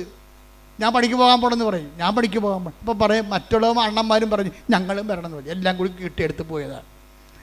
എല്ലാവരും കെട്ടിയെടുത്ത് പോയെങ്കിലും കർത്താവിൻ്റെ രീതി വെച്ചാൽ കർത്താവിന് ഇവിടെ ഇൻവെസ്റ്റ്മെൻറ്റ് അറിയാം നല്ലവണ്ണം. ഇവിടെ ഇൻവെസ്റ്റ്മെൻറ്റ് എന്താണെന്ന് വെച്ച് കഴിഞ്ഞാൽ ഇവർക്ക് നിക്ഷേപമുണ്ട്. കഴിഞ്ഞ കാലഘട്ടത്തിലെ കർത്താവിന് വേണ്ടി ഒത്തിരി സ്നേഹിച്ച് കൂടെ നടന്ന് ജോലി ചെയ്ത ആൾക്കാരാണ്. ഒരുത്തൻ കർത്താവിന് വേണ്ടി വെട്ടിയ ആളാണ് പത്രോസ്. സത്യക്രമത്തിൽ കർത്താവിനെ രക്ഷിക്കാൻ വെട്ടിയ ആളാണ്. ആൾക്ക് ഇൻവെസ്റ്റ്മെൻ്റ് ഉണ്ട്. യോഹന്നാനാണെങ്കിൽ കർത്താവിനെ സമരിയക്കാരുടെ വഴിയെ കൂടി കർത്താവ് പോകണമെന്ന് പറഞ്ഞപ്പോൾ സമരിയക്കാർ പറഞ്ഞു, നിൻ്റെയൊക്കെ കൈയും കാലും വെട്ടുമെന്ന് പറഞ്ഞപ്പോൾ പറഞ്ഞ് കർത്താവിനോട് തിരിച്ചൊന്നും പറഞ്ഞ്, നീ ദൈവപുത്രനാണ്, അധികാരമുണ്ട്, പക്ഷെ പ്രയോജനമില്ല. ഇവന്മാരുടെയൊക്കെ പെടലെടുക്കേണ്ടതാണ്. ആ അധികാരം ഇങ്ങോട്ട് ആകാശത്ത് തീയും ഗന്ധം ഇറക്കണം, ഞാൻ കാണിച്ചു തരാം. ഇവന്മാർ ഇന്ന് സംസാരിച്ചാലോ നാളെ സംസാരിക്കില്ലെന്ന് പറഞ്ഞ് സമരിയക്കാരുടെ ഇതിൽ കർത്താവിന് വേണ്ടി വീമ്പിളച്ച് നിന്ന ആളാണ് യോഹന്നാൻ. ഈ രണ്ട് കാര്യവും കർത്താവ് വഴക്കിട്ടെങ്കിലും കർത്താവിന് മനസ്സിലതുണ്ട്. അതാണ് വിഷയം. നമ്മൾക്കൊരു കാലത്തെ പ്രാർത്ഥനയിലൊക്കെ വന്ന് വീഴ്ചയൊക്കെ വന്നെങ്കിലും കർത്താവിൻ്റെ ശാസനം കിട്ടിയാലും നിൻ്റെ ഇൻവെസ്റ്റ്മെൻറ്റ് ദൈവം മറക്കത്തില്ല ഒരിക്കലും. അതാ വീണ്ടും ആ രണ്ട് കക്ഷിയുടെ വന്നില്ലേ, യോഹന്നാനും പത്രോസും. പണ്ട് ഈ രണ്ട് കക്ഷികളാണ് കർത്താവിൻ്റെ ജീവന് വേണ്ടി പോരാടിയ രണ്ട് കക്ഷികളാണ്. അപ്പോൾ യോഹന്നാൻ ആണ് കണ്ടെത്തി പറഞ്ഞത് അത് കർത്താവാണെന്ന്. അപ്പം തന്നെ പത്രോസ് എടുത്തു ചാടി. അപ്പം യോഹന്നാൻ തന്നെ സുവിശേഷം എഴുതിയിരിക്കുകയാണ്. എന്താ പറയണത്? അവൻ എടുത്തു ചാടി, പക്ഷേ നമ്മുടെ കയ്യിൽ നിന്ന് താക്കോല് പോയി. അവൻ താക്കോൽ അടിച്ച് മാറ്റിയെന്ന്. എന്താ കാര്യം? അവൻ എടുത്തു ചാടി. പിന്നെ ഉടനെ ബൈബിൾ പറയണ, എന്നാൽ മറ്റു ശിഷ്യന്മാർ വള്ളത്തിൽ തന്നെ ഇരുന്ന് മീനും കൊണ്ട് പോകുന്നെന്നാണ് പറയണം. അപ്പോൾ എന്നാലെന്ന് ചേർക്കേണ്ട കാര്യം ഇല്ല ഇവിടെ. പക്ഷെ അവൻ എടുത്തു ചാടിയതിന് പ്രാധാന്യം കിട്ടാൻ വേണ്ടിയാണ് എന്നാലെന്ന് പറയണത്. അപ്പോൾ ഈ ഉടമ്പടിയിൽ ഒത്തിരിയേറെ, ഉടമ്പടി എന്താണ്? അവൻ പറയണ പോലെ ചെയ്യണതല്ലേ. അപ്പം അതിൻ്റെ ഒരു എടുത്തുചാട്ടമുണ്ട്. ഓർത്തേക്കണം, ചെല്ലുമ്പോൾ ചെല്ലട്ടെ എന്ന് പറഞ്ഞുകൊണ്ട് നമ്മൾ ചെയ്താൽ അതിന് സ്പീഡ് ഉണ്ടാകത്തില്ല. ഇപ്പം എന്നാ പറ്റി? പുറത്ത് അടുത്ത് വന്നപ്പോൾ ഇവന്മാർ വയറ്റിപ്പിഴപ്പിന് വേണ്ടിയാണല്ല മീൻ പിടിക്കാൻ പോയത്. ഇവന്മാർ അധ്വാനിക്കാത്ത മീൻ കർത്താവ് ഇവിടെ പൊരിച്ചുകൊണ്ടിരിക്കുകയാണ്. ഇത് ദൈവബലിയുടെ ഒരു ഭാഗമാണ്. എന്നിട്ട് കർത്താവ് പറഞ്ഞ്, നീയൊക്കെ മീനില്ല ഭക്ഷണമില്ലെന്ന് പറഞ്ഞല്ലേ പോയത്. പണ്ട് ഭക്ഷണം കൊടുക്കാൻ വേണ്ടി നോക്കിയ ആളാണ്. പണ്ട് ഭക്ഷണം കൊണ്ട് സമരക്കാരോട് കർത്താവ് സംസാരിക്കുമ്പോൾ ഭക്ഷണം കൊണ്ട് വന്ന കക്ഷികളാണ്. അത് പത്രോസ് പറഞ്ഞു, ഗുരു ഭക്ഷിച്ചാലും. അപ്പം കർത്താവ് പറഞ്ഞു, നിങ്ങളറിയാത്ത ഭക്ഷണം എനിക്കുണ്ടെന്ന് പറഞ്ഞു. അപ്പം പത്രോസ് പറഞ്ഞു, നമ്മൾ പോയ സമയത്ത് വേറെ ആരെങ്കിലും കൊണ്ടുവന്ന് ഭക്ഷണം കൊടുത്ത് കാണുമെന്ന് പറഞ്ഞു. അപ്പോൾ ഈശോ പറഞ്ഞു, എൻ്റെ പിതാവിൻ്റെ ഇഷ്ടം നിറവേറ്റുകയാണ് എൻ്റെ ആഹാരം എന്ന് പറഞ്ഞു. അപ്പോൾ ദൈവത്തിൻ്റെ ഇഷ്ടം നിറവേറ്റി ഭൂമിയിൽ നിൽക്കുന്നതിന് പകരം ഇവരൊന്ന് ചാടി നോക്കിയതാണ്. പക്ഷേ ഇവരെ പോയി വിളിച്ചതിൻ്റെ കാരണം ഇവിടെ പഴയ ഇൻവെസ്റ്റ്മെൻറ്റാണ്. നിങ്ങൾക്ക് പണ്ട് ദൈവത്തിൻ്റെ തിരുസന്നിധിയിൽ എന്തെങ്കിലും പിടിപാടുണ്ടെങ്കിൽ നിങ്ങൾക്ക് ഇന്നത്തെ കാലത്ത് ചിലപ്പോൾ ദൈവം നിങ്ങളുടെ പ്രാർത്ഥന കേട്ടില്ലെങ്കിലും നിങ്ങളുടെ ഇൻവെസ്റ്റ്മെൻറ്റ് ദൈവം വിസ്മരിക്കത്തില്ല. അതെപ്പോഴും ഓർക്കണം. പറഞ്ഞ മനസ്സിലായില്ലേ? ഇപ്പം ഞാനൊക്കെ ഓർക്കുക, ഞാനിപ്പോൾ അമ്മ എനിക്ക് പ്രത്യക്ഷപ്പെട്ടു. ഞാൻ എന്താ പ്രത്യക്ഷപ്പെടാൻ കാര്യം? എനിക്ക് പണ്ടൊരു അസുഖം ഉണ്ടായിരുന്നു. എല്ലാ വീട്ടിലും പോയി വണക്കം വായിച്ചു കൊടുക്കും. അസുഖമില്ല, കാര്യം അന്ന് എല്ലാവർക്കും അക്ഷരം അറിയാൻ പാടില്ല ഞങ്ങളുടെ നാട്ടിലേ. ഇപ്പം ഞാനന്ന് 10ാം ക്ലാസ് പാസ്സായി നിൽക്കുന്ന സമയമാണ്. ഇപ്പം ജീവിതകാലത്ത് മെയ് മാസം വണക്കം വരുമ്പോൾ ഞാൻ ഒരു വീട്ടിൽ പോയി വണക്കം വായിച്ചു കൊടുക്കും. അപ്പോൾ അവിടെ പാട്ടൊക്കെ പാടിച്ചിട്ട് അടുത്ത വീട്ടിൽ പോകും വണക്കം വായിക്കാൻ വേണ്ടി. അപ്പോൾ രാത്രി 7 മണി തൊട്ട് രാത്രി 10 മണി വരെ ഓരോ വീട്ടിൽ പോയിരുന്നുകൊണ്ട് വണക്കം വായിച്ചു കൊടുക്കും. ഇത് നിക്ഷേപമാണ്. അമ്മയുടെ പ്രത്യക്ഷീകരണം വന്നപ്പോൾ ആ പഴയ അക്കൗണ്ടിൽ നിന്നുള്ള സംഭവം എനിക്ക് കിട്ടിയിട്ടുണ്ട്. ദൈവത്തിന് വേണ്ടി നമ്മൾ ചെയ്യണ ഒരു കാര്യവും പാഴായി പോകത്തില്ല. നീ ദൈവത്തിന് വേണ്ടി എന്ത് ചെയ്തിട്ടുണ്ടോ അതെല്ലാം നിക്ഷേപമാണ്. ഒരു ടൈം ആകുമ്പോൾ ആ സാധനം എല്ലാം എടുക്കും ദൈവം. യോഹന്നാനും പത്രോസിനും നല്ല നിക്ഷേപമുള്ള ആൾക്കാരാണ്. പക്ഷേ പത്രോസിന് ഇമ്മിണി കൂടുതലാണ്. പക്ഷെ അതുകൊണ്ട് പത്രോസിനോട് തന്നെ ചോദിക്കും, നീ ഇവരെക്കാളൊക്കെ അധികമായി എന്നെ സ്നേഹിക്കുന്നുവോ? അതാണ് സംഭവം. ഇവരെക്കാളെല്ലാം അധികമായി എന്നെ സ്നേഹിക്കുന്നുണ്ടെന്നറിയാം. പക്ഷെ പത്രോസിന് ആടുകളെ മേയ്ക്കാൻ അധികാരം കൊടുക്കുന്നത് സ്നേഹത്തിൻ്റെ അധികാരത്തിലാണെന്നുള്ള യോഹന്നാൻ കേൾക്കണം. യോഹന്നാന് കൊടുത്ത പാരപ്പണിയാണത്. യോഹന്നാൻ അവിടെ തന്നെ ഇരുന്നില്ലേ? കാര്യങ്ങളൊക്കെ അറിയാം. കാര്യങ്ങളൊക്കെ അറിഞ്ഞിട്ട് കാര്യമില്ല, എടുത്തേടാൻ പഠിക്കണം. അതാണ് താത്വിക പ്രബോധകരും താത്വിക അറിവുള്ളവരും സാധാരണ മനുഷ്യരും തമ്മിലുള്ള വ്യത്യാസം ഇതാണ്. താത്വിക പ്രബോധകർക്കും പ്രൗഢോജ്വലമായ പ്രൊഫസർമാർക്കൊക്കെ കാര്യങ്ങളൊക്കെ അറിയാം. പക്ഷേ ഒരു വള്ളത്തെ തന്നെ ഇരിക്കത്തുള്ളൂ, ഇറങ്ങത്തില്ല. പാവപ്പെട്ടവൻ എന്ത് ചെയ്യും? കർത്താവളത് കേൾക്കുമ്പോൾ തന്നെ ചാടി ഇറങ്ങും. അവൻ താക്കോലും കൊണ്ട് പോകും. ഇത് ബൈബിളിലെ ഒരു ഇക്വേഷനാണ് ശരിക്കും പറഞ്ഞാൽ. അപ്പം ചാടി കർത്താവാണെന്ന് കേട്ടാൽ ചാടാൻ കഴിയണം. അതാണ് ഉടമ്പടിയുടെ ഒരു പവർ. എന്നിട്ട് ചാടിക്കഴിയുമ്പോൾ കർത്താവ് പറയും, യോഹന്നാനോട് പറയും, യോഹന്നാന് കിട്ടേണ്ട സംഭവമാണ് ഇതെല്ലാം. ആടുകളെ മേയ്ക്കണ കാര്യമൊക്കെ യോഹന്നാന് കിട്ടേണ്ടതാണ്. കിട്ടത്തില്ല. കാര്യം വെച്ച് കഴിഞ്ഞാൽ ഒരു കാര്യം യോഹന്നാനാണ് കുരിശിൻ്റെ ചുവടെ നിന്നതേ. കുരിശിൻ്റെ ചുവടെ നിന്നത് യോഹന്നാനാണ്. അപ്പോൾ നല്ല മാർക്ക് സ്കോർ ചെയ്ത ആളാണ്. പക്ഷേ അവസാനത്തെ സ്കോറിന് 50 മാർക്കുണ്ടായിരുന്നു. അത് യോഹന്നാൻ അറിയാൻ പാടില്ലായിരുന്നു. യോഹന്നാൻ ആ അവസാനത്തെ ചോദ്യത്തിന് അവസാനത്തെ ക്വസ്റ്റ്യന് ട്രയലിൽ 50 മാർക്കാണ്. ആ സാധനം പത്രോസിന് കിട്ടിയപ്പോൾ 10 മാർക്ക് യോഹന്നാനൊക്കെ കൂടുതലായി പോയി പത്രോസിന്. എന്തുകൊണ്ടാണ് പത്രോസിന് അധികാരം കൊടുത്തതെന്ന് യോഹന്നാനോട് പറയാതെ പറയണതാണ്, നീ ഇവരെക്കാളെല്ലാം അധികമായി എന്നെ സ്നേഹിക്കുന്നുണ്ടോ. അതാണ് ഉടമ്പടിയുടെ സ്നേഹക്കാലം എന്ന് പറയുന്നത്. പിടിയിടിയാ, ഉടമ്പടിയിൽ ഒരു അനക്കം ഉണ്ടാകത്തില്ല. നമ്മൾ വേലയെടുത്താൽ നമ്മൾക്ക് ജീവിക്കാൻ പറഞ്ഞ രീതിയിൽ ആ ശിഷ്യന്മാർ ആയിപ്പോകും. അപ്പോൾ നമ്മൾ ഉടമ്പടി ചില ആൾക്കാർ മറന്നു പോകും. പക്ഷേ ആരെങ്കിലും നമ്മളെ ഉടമ്പടി ഓർപ്പിച്ചാൽ, അപ്പോൾ പഴയ വർദ്ധിച്ച വീര്യത്തോട് നമ്മളെ വീണ്ടും ചാടിക്കഴിഞ്ഞാൽ അത് സ്നേഹത്തിൻ്റെ കാലമാണ്. എല്ലാവരെക്കാൾ ഉപരിയായി ദൈവത്തെ സ്നേഹിക്കുന്ന കാലം.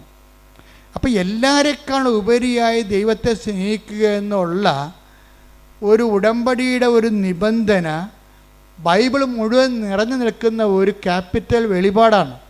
നിൻ്റെ കർത്താവായ ദൈവം ഞാനാകുന്നു, ഞാനല്ലാതെ മറ്റൊരു ദൈവം നിനക്ക് ഉണ്ടാവരുത്. അത് ആ ദൈവം തന്നെയാണ് പിന്നീട് വചനം മാസമായി കഴിയുമ്പോഴും ആ നിബന്ധനകൾക്ക് മാറ്റമില്ല. എന്താണ്?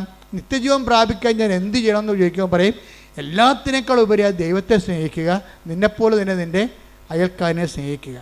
ആ നിബന്ധനകൾക്ക് പിന്നെ മാറ്റമില്ല. പത്രോസിലേക്ക് വരുമ്പോൾ പറയും, നീ ഇവരെക്കാൾ അധികമായി എന്നെ സ്നേഹിക്കുന്നുണ്ടോ. അപ്പോൾ പത്രോസ് പറയും, യു നോ ഇറ്റ് എന്ന് പറയും. എന്താണ്? നിനക്കത് അറിയാം. ഞാൻ പറഞ്ഞാൽ എനിക്ക് വിഷമമാണെന്ന് പറയും. അതാണ് പത്രോസ് പറയണത്. കാര്യം കർത്താവ് കാണിച്ച ഒരു വല്ലാത്ത ഒരു പണിയുണ്ട്. കാര്യം കർത്താവിൻ്റെ കയ്യെ വിലങ്ങ് വീണപ്പോൾ പത്രോസ് വാളൂരി, ആ 200 പേരാണ് പന്തങ്ങളും വിളക്കുകളും ആയിട്ട് നിൽക്കണത്. പത്രോസ് ഒറ്റക്ക്. എന്നിട്ടും കർത്താവിൻ്റെ ജീവൻ രക്ഷിക്കാൻ വേണ്ടി ശത്രുപാളയത്തിൽ വെട്ടിയവനാണ് പത്രോസ്. അപ്പോഴാണ് പത്രോസിനോട് പറയണത്, വാൾ ഉറയിലിടാൻ പറയണത്. അപ്പം അത് കേട്ടോടുകൂടി പത്രോസ് വാൾ ഉറയിലിട്ട് വചനം പാലിച്ചു. അവൻ പറയണ പോലെ ചെയ്ത്. അതാണ് ഉടമ്പടി എന്ന് പറയണത്. പത്രോസിൻ്റെ ഉടമ്പടിയാണ് ഏറ്റവും ബെസ്റ്റ് ഉടമ്പടി. സ്നേഹത്തിൻ്റെ കാലത്ത് അപ്പോൾ വെട്ടുകൊണ്ട് മൽക്കസിൻ്റെ ചെവി ഛേദിച്ച് പോയി കഴിഞ്ഞപ്പോൾ പ്രധാന ഭൃത്യൻ്റെ പരിചാരകൻ്റെ ചെവി ഛേദിച്ചു. പിന്നെ അവർ പത്രോസിനെ പഴം നുറുക്കണ പോലെ നുറുക്കുമെന്ന് പത്രോസിന് അറിയാം. തനിക്ക് അപകടങ്ങളാണ്, ഈ ഉടമ്പടിയുടെ പേരിൽ തനിക്ക് വരാൻ പോണ ത്യാഗങ്ങളാണെന്നറിയാം. എന്നിട്ടും അവൻ പറഞ്ഞതല്ലേ വാളുറയിലിടാൻ. അതുകൊണ്ട് പത്രോസ് അവൻ പറഞ്ഞതുപോലെ ചെയ്തു. അതാണ് ഉടമ്പടി. അവൻ പറയണ പോലെ ചെയ്യുക. നമ്മുടെ തല പോകുന്നത് കണ്ടാലും അവൻ പറയണ പോലെ ചെയ്യും. അങ്ങനെ പത്രോസ് വാൾ ഉറയിട്ടിട്ട്, ഇനി എനിക്കിവിടെ റൈറ്റില്ല, എനിക്കിവിടെ പാങ്ങില്ല, ഞാൻ ഇവിടെ നിന്നിട്ട് കാര്യമില്ല. കാര്യം കർത്താവ് വരെ പാളയത്തിൽ കൂടിയിരിക്കുകയാണ്. കാര്യം അവരുടെ ആ ചെവി, പത്രോസ് വെട്ടിയ ചെവി, കർത്താവ് ഛേദിച്ച ചെവി കർത്താവ് എടുത്ത് വെച്ച് കൊടുത്തില്ലേ, അത് പുറത്തില്ലേ. അപ്പം കർത്താവിന് മുമ്പ്, അവരുടെ മുമ്പിൽ കർത്താവിന് ഒരു പിടിയായി. പാവപ്പെട്ട കർത്താവിൻ്റെ ജീവൻ രക്ഷിക്കാൻ വേണ്ടി വെട്ടിയവൻ പ്രതിയുമായി. എന്നിട്ടും ഈ മനുഷ്യൻ കർത്താവിനെ വിടത്തില്ല. ഈ ഉടമ്പടി പാലിക്കുന്നവൻ ആ ഉടമ്പടി പ്രകാരം നീ എവിടെ പോയാലും ഞാൻ നിന്നെ അനുഗമിക്കുമെന്നൊരു മനുഷ്യൻ കർത്താവിനോട് പറഞ്ഞായിരുന്നു. എന്ന് വെച്ചാൽ ഏത് സാഹചര്യത്തിലൂടെയാണ് എൻ്റെ ജീവിതം പോകണമെന്നുണ്ടെങ്കിലും നീ തന്നെ ഒരു ദിവസം എന്നെ തള്ളിപ്പറഞ്ഞാലും ഞാൻ നിന്നെ തള്ളിപ്പറയാതെ നിൻ്റെ പുറകെ വരുമെന്ന് പറഞ്ഞുകൊണ്ടാണ് യോഹന്നാൻ പറയും, അകലെ കൂടി അവൻ കർത്താവിനെ അനുഗമിച്ചെന്ന്. Take the word of God. അകലെ കൂടി. സ്തുതിക്കട്ടെ. ഹല്ലേലൂയ, ഹല്ലേലൂയ, ഹല്ലേലൂയ, ഹല്ലേലൂയ, ഹല്ലേലൂയ. യേശുവേ നന്ദി, യേശുവേ സ്തുതി. ഹല്ലേലൂയ, ഹല്ലേലൂയ, ഹല്ലേലൂയ, ഹല്ലേലൂയ, ഹല്ലേലൂയ. യേശുവേ സ്തുതി. ഹല്ലേലൂയ. ലൂക്ക 22:54. ലൂക്ക 22:54. അവർ അവനെ പിടിച്ച് പ്രധാന ആചാര്യന്റെ വീട്ടിലേക്ക് കൊണ്ടുപോയി പത്രോസ് അകലെയായി അവനെ അനുഗമിച്ചിരുന്നു. അതാണ് സംഭവം. എന്നിട്ട് ഇത്രയും കർത്താവിനാൽ പ്രതിയാക്കപ്പെട്ട ഒരാളാണ്. കർത്താവിൻ്റെ ജീവന് വേണ്ടി നിന്നു, സഭയ്ക്ക് വേണ്ടി നിന്നു, ദൈവത്തിന് വേണ്ടി നിന്നു, ദൈവവിശ്വാസത്തിന് വേണ്ടി നിന്നു. പക്ഷെ നിനക്ക് കിട്ടിയത് എന്താ? നിനക്ക് കിട്ടിയത് ഒഴിവാക്കലും തള്ളിപ്പറച്ചിലുമാണ്. എന്നിട്ട് നീ ദൈവത്തെ വിടാതെ പത്രോസിനെ പോലെ കർത്താവിനെ അനുഗമിക്കണമെന്നുള്ള ബോധത്തിന് കർത്താവിൻ്റെ കണ്ണും വെട്ടത്തുണ്ടാകും. പത്രോസിനെ തള്ളിപ്പറഞ്ഞത് ആരാണ്? നിൻ്റെ വാളുറയിലിട്, വാളെടുക്കുന്ന വാളായി നശിക്കുന്നു പറഞ്ഞ ആരോടാണ്? പത്രോസിനെ തള്ളിപ്പറഞ്ഞ കർത്താവല്ലേ. അവനെ തള്ളിപ്പറഞ്ഞിട്ടും പത്രോസ് കർത്താവിനെ തള്ളിപ്പറഞ്ഞില്ല. പാവപ്പെട്ടവൻ നിരായുധനായി, അവൻ്റെ ജീവിതം അപകടത്തിലാണ്. കർത്താവ് പറഞ്ഞ പോലെ കേട്ടിട്ട് വാളും ഉറയിലിട്ടിട്ട് അവൻ കൊല്ലട്ടെ, എന്നാലും എൻ്റെ കർത്താവിൻ്റെ കൺവെട്ടത്തൊന്ന് ഞാൻ പോകുകയില്ല എന്ന് പറഞ്ഞുകൊണ്ട് നടന്നവനാണ് അവനെ വിളിക്കും കർത്താവ് അവസാനം. അവൻ അവസാനം കണക്ക് തീർക്കാൻ വേണ്ടി വിളിക്കും. എന്നിട്ട് ചോദിക്കണത് എന്താണ്? ഇവനേക്കാൾ അധികമായി നീ എന്നെ സ്നേഹിക്കുന്നുവോ? ഉണ്ടെന്ന് കർത്താവിനറിയാം. യോഹന്നാൻ ബാക്റ്റായി പോണ അവിടെ വെച്ചാൽ കർത്താവാണെന്ന് കണ്ടിട്ടും വളർത്തതിന് ഇരുന്ന് കക്ഷി. ഓ കർത്താവല്ലേ, നമുക്കറിയാം, ചെന്നാൽ മതിയല്ല എന്ന് പറയും. ഉടമ്പടിയല്ലേ, ചെയ്താൽ മതിയല്ല, അതാണ് സംഭവം, അതാണ് യോഹന്നാൻ. പക്ഷേ നീ അനുഗ്രഹിക്കപ്പെടത്തില്ല. ഉടമ്പടിയല്ലേ, നമുക്കറിയാം, ചെയ്താൽ മതിയല്ല. കർത്താവല്ലേ, നമുക്കറിയാം, ചെന്നാൽ മതിയല്ല. ഈ ഒരു നിലപാടിൽ ഉടമ്പടി വർക്കൗട്ട് ചെയ്യത്തില്ല. ചാടണം, ഒന്നും കിട്ടില്ലെങ്കിലും ചാടണം. എന്തിനാണ്? കർത്താവിന് വേണ്ടി പറന്ന് വെട്ടി പ്രവർത്തിക്കണം. എന്നിട്ട് അത് കർത്താവാണെന്ന് അറിയുമ്പോൾ, അറിയുന്ന അങ്ങനെ ഒത്തിരി പേര് സഭയിലുണ്ട്. നിങ്ങൾക്ക് ചില 10 അറിവൊന്നും ഉണ്ടാകത്തില്ല. പക്ഷേ എന്താ നിങ്ങൾക്ക് ഉള്ളത്? സ്നേഹം ഉണ്ടായാൽ മതി. അറിവല്ല പ്രധാനം, സ്നേഹമാണ് പ്രധാനം. ദൈവത്തോട് സ്നേഹമുണ്ടെങ്കിൽ അവൻ പറയണ പോലെ ചെയ്യും, പ്രവർത്തിക്കും. കർത്താവിൻ്റെ നിന്ന് നമുക്ക് അടി കിട്ടിയാലും അവൻ്റെ കൺമട്ടത്ത് നിന്ന് നമ്മൾ പോകത്തില്ല. നമ്മളപ്പടെ തന്നെ നിൽക്കും. ഏതെങ്കിലും കാരണവശാൽ എപ്പോഴെങ്കിലും കർത്താവിനെ രക്ഷിക്കാൻ പറ്റുമെങ്കിൽ രക്ഷിക്കാമെന്നുള്ള ഉദ്ദേശത്തോടുകൂടിയാണ് 10 ദിവസം പുറകെ നടക്കണത്. എന്തൊരു സ്നേഹമാണ് ആ മനുഷ്യന്! അതാണ് സ്നേഹത്തിൻ്റെ, ഉടമ്പടി സ്നേഹത്തിൻ്റെ കാലം എന്ന് പറയുന്നത്.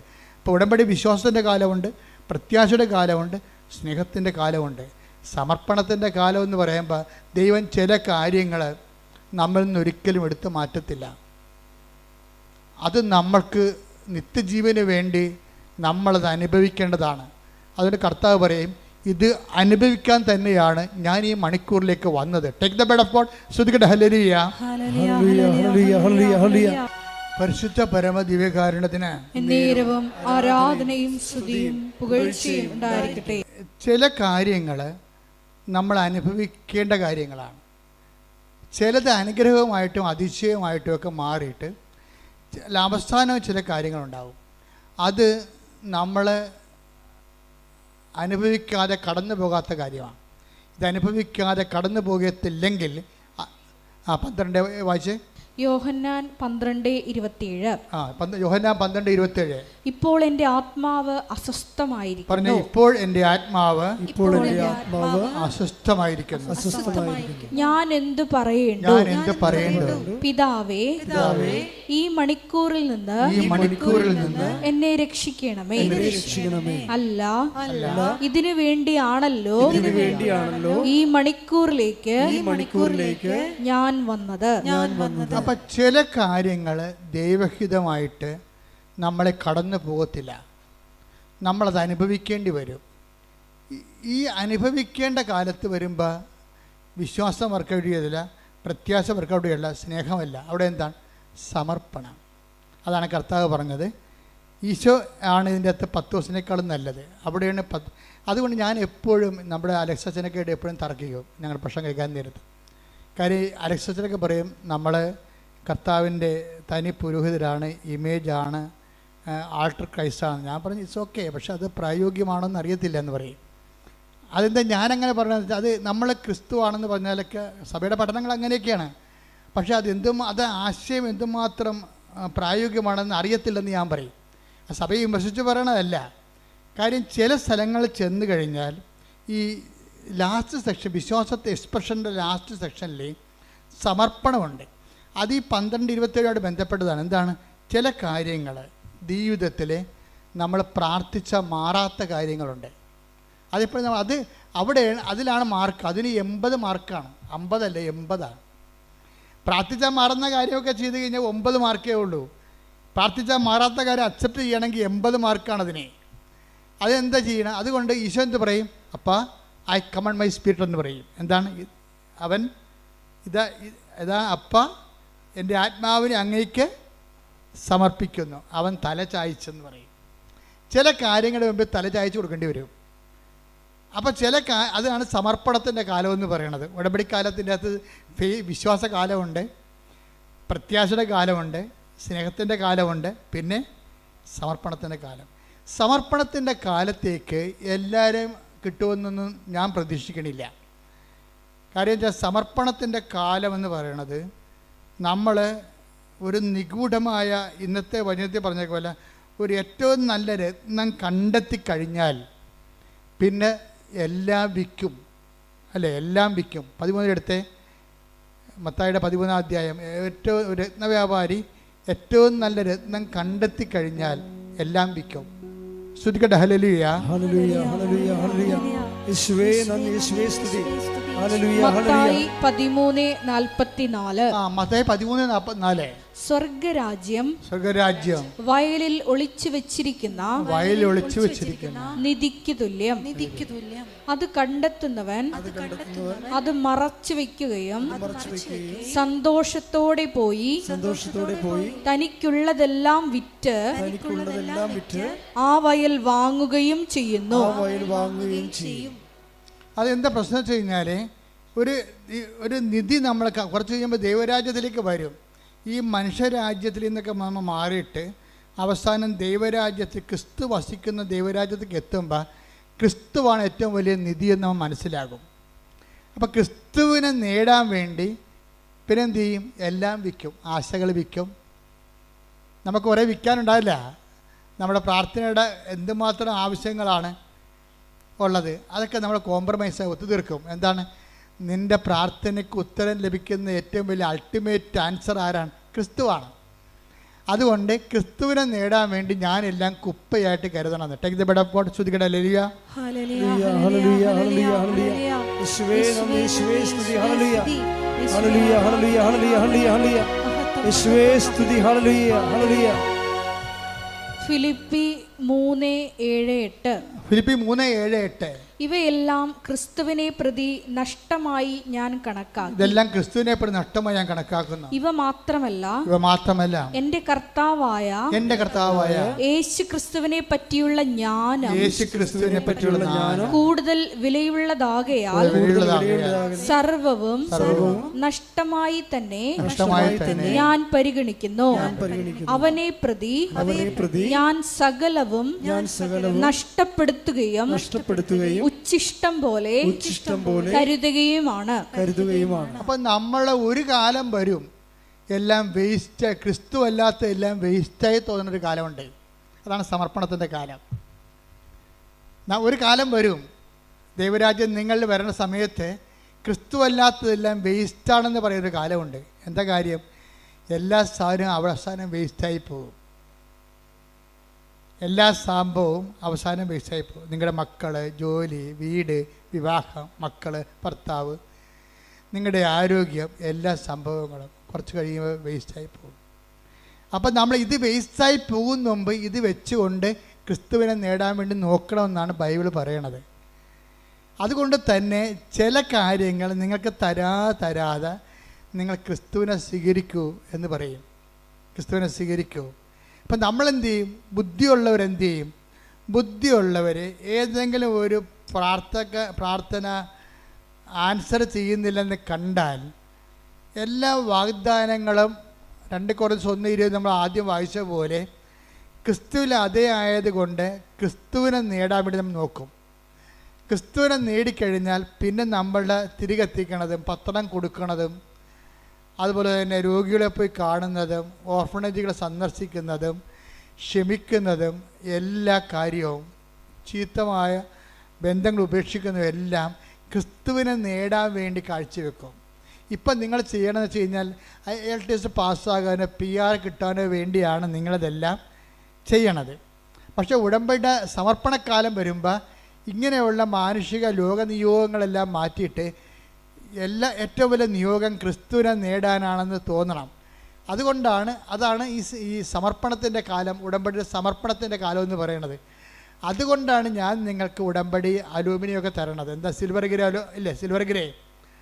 പക്ഷേ സിൽവർ ഗ്രേയിൽ വരെ നിങ്ങൾ ഉടമ്പടി പോകുമ്പോൾ ഞാൻ നിങ്ങളെ കൊണ്ടുപോകുന്നതിൻ്റെ കാരണം ഒടുവിൽ ഈ സിൽവർ ഗ്രേക്കാർ തങ്ങൾ ആദ്യം വെച്ച നിയോഗത്തെക്കാൾ വലിയ നിയോഗമാണ് ക്രിസ്തു വന്ന് അവർ ധരിക്കാനും മനസ്സിലാക്കാനും വേണ്ടിയാണ് അവർ നിരന്തരമായിട്ട് ഉടമ്പടി ധ്യാനം കൂടാനും അവൻ പറയണ പോലെ ജീവിതത്തിൽ ചെയ്യാൻ വേണ്ടി ഞാൻ നിങ്ങളെ നിർബന്ധിക്കുന്നതിൻ്റെ കാരണം അതാണ്. അപ്പോൾ അതിൻ്റെ അകത്തുള്ളിൽ കേസോ വഴക്കോ അസ്വസ്ഥതയോ ഒക്കെ ഉണ്ടായാൽ ഞാൻ പറയും നിങ്ങളത് ക്രിസ്തുവിനെ പ്രതി ടേക്കപ്പ് ചെയ്യണം.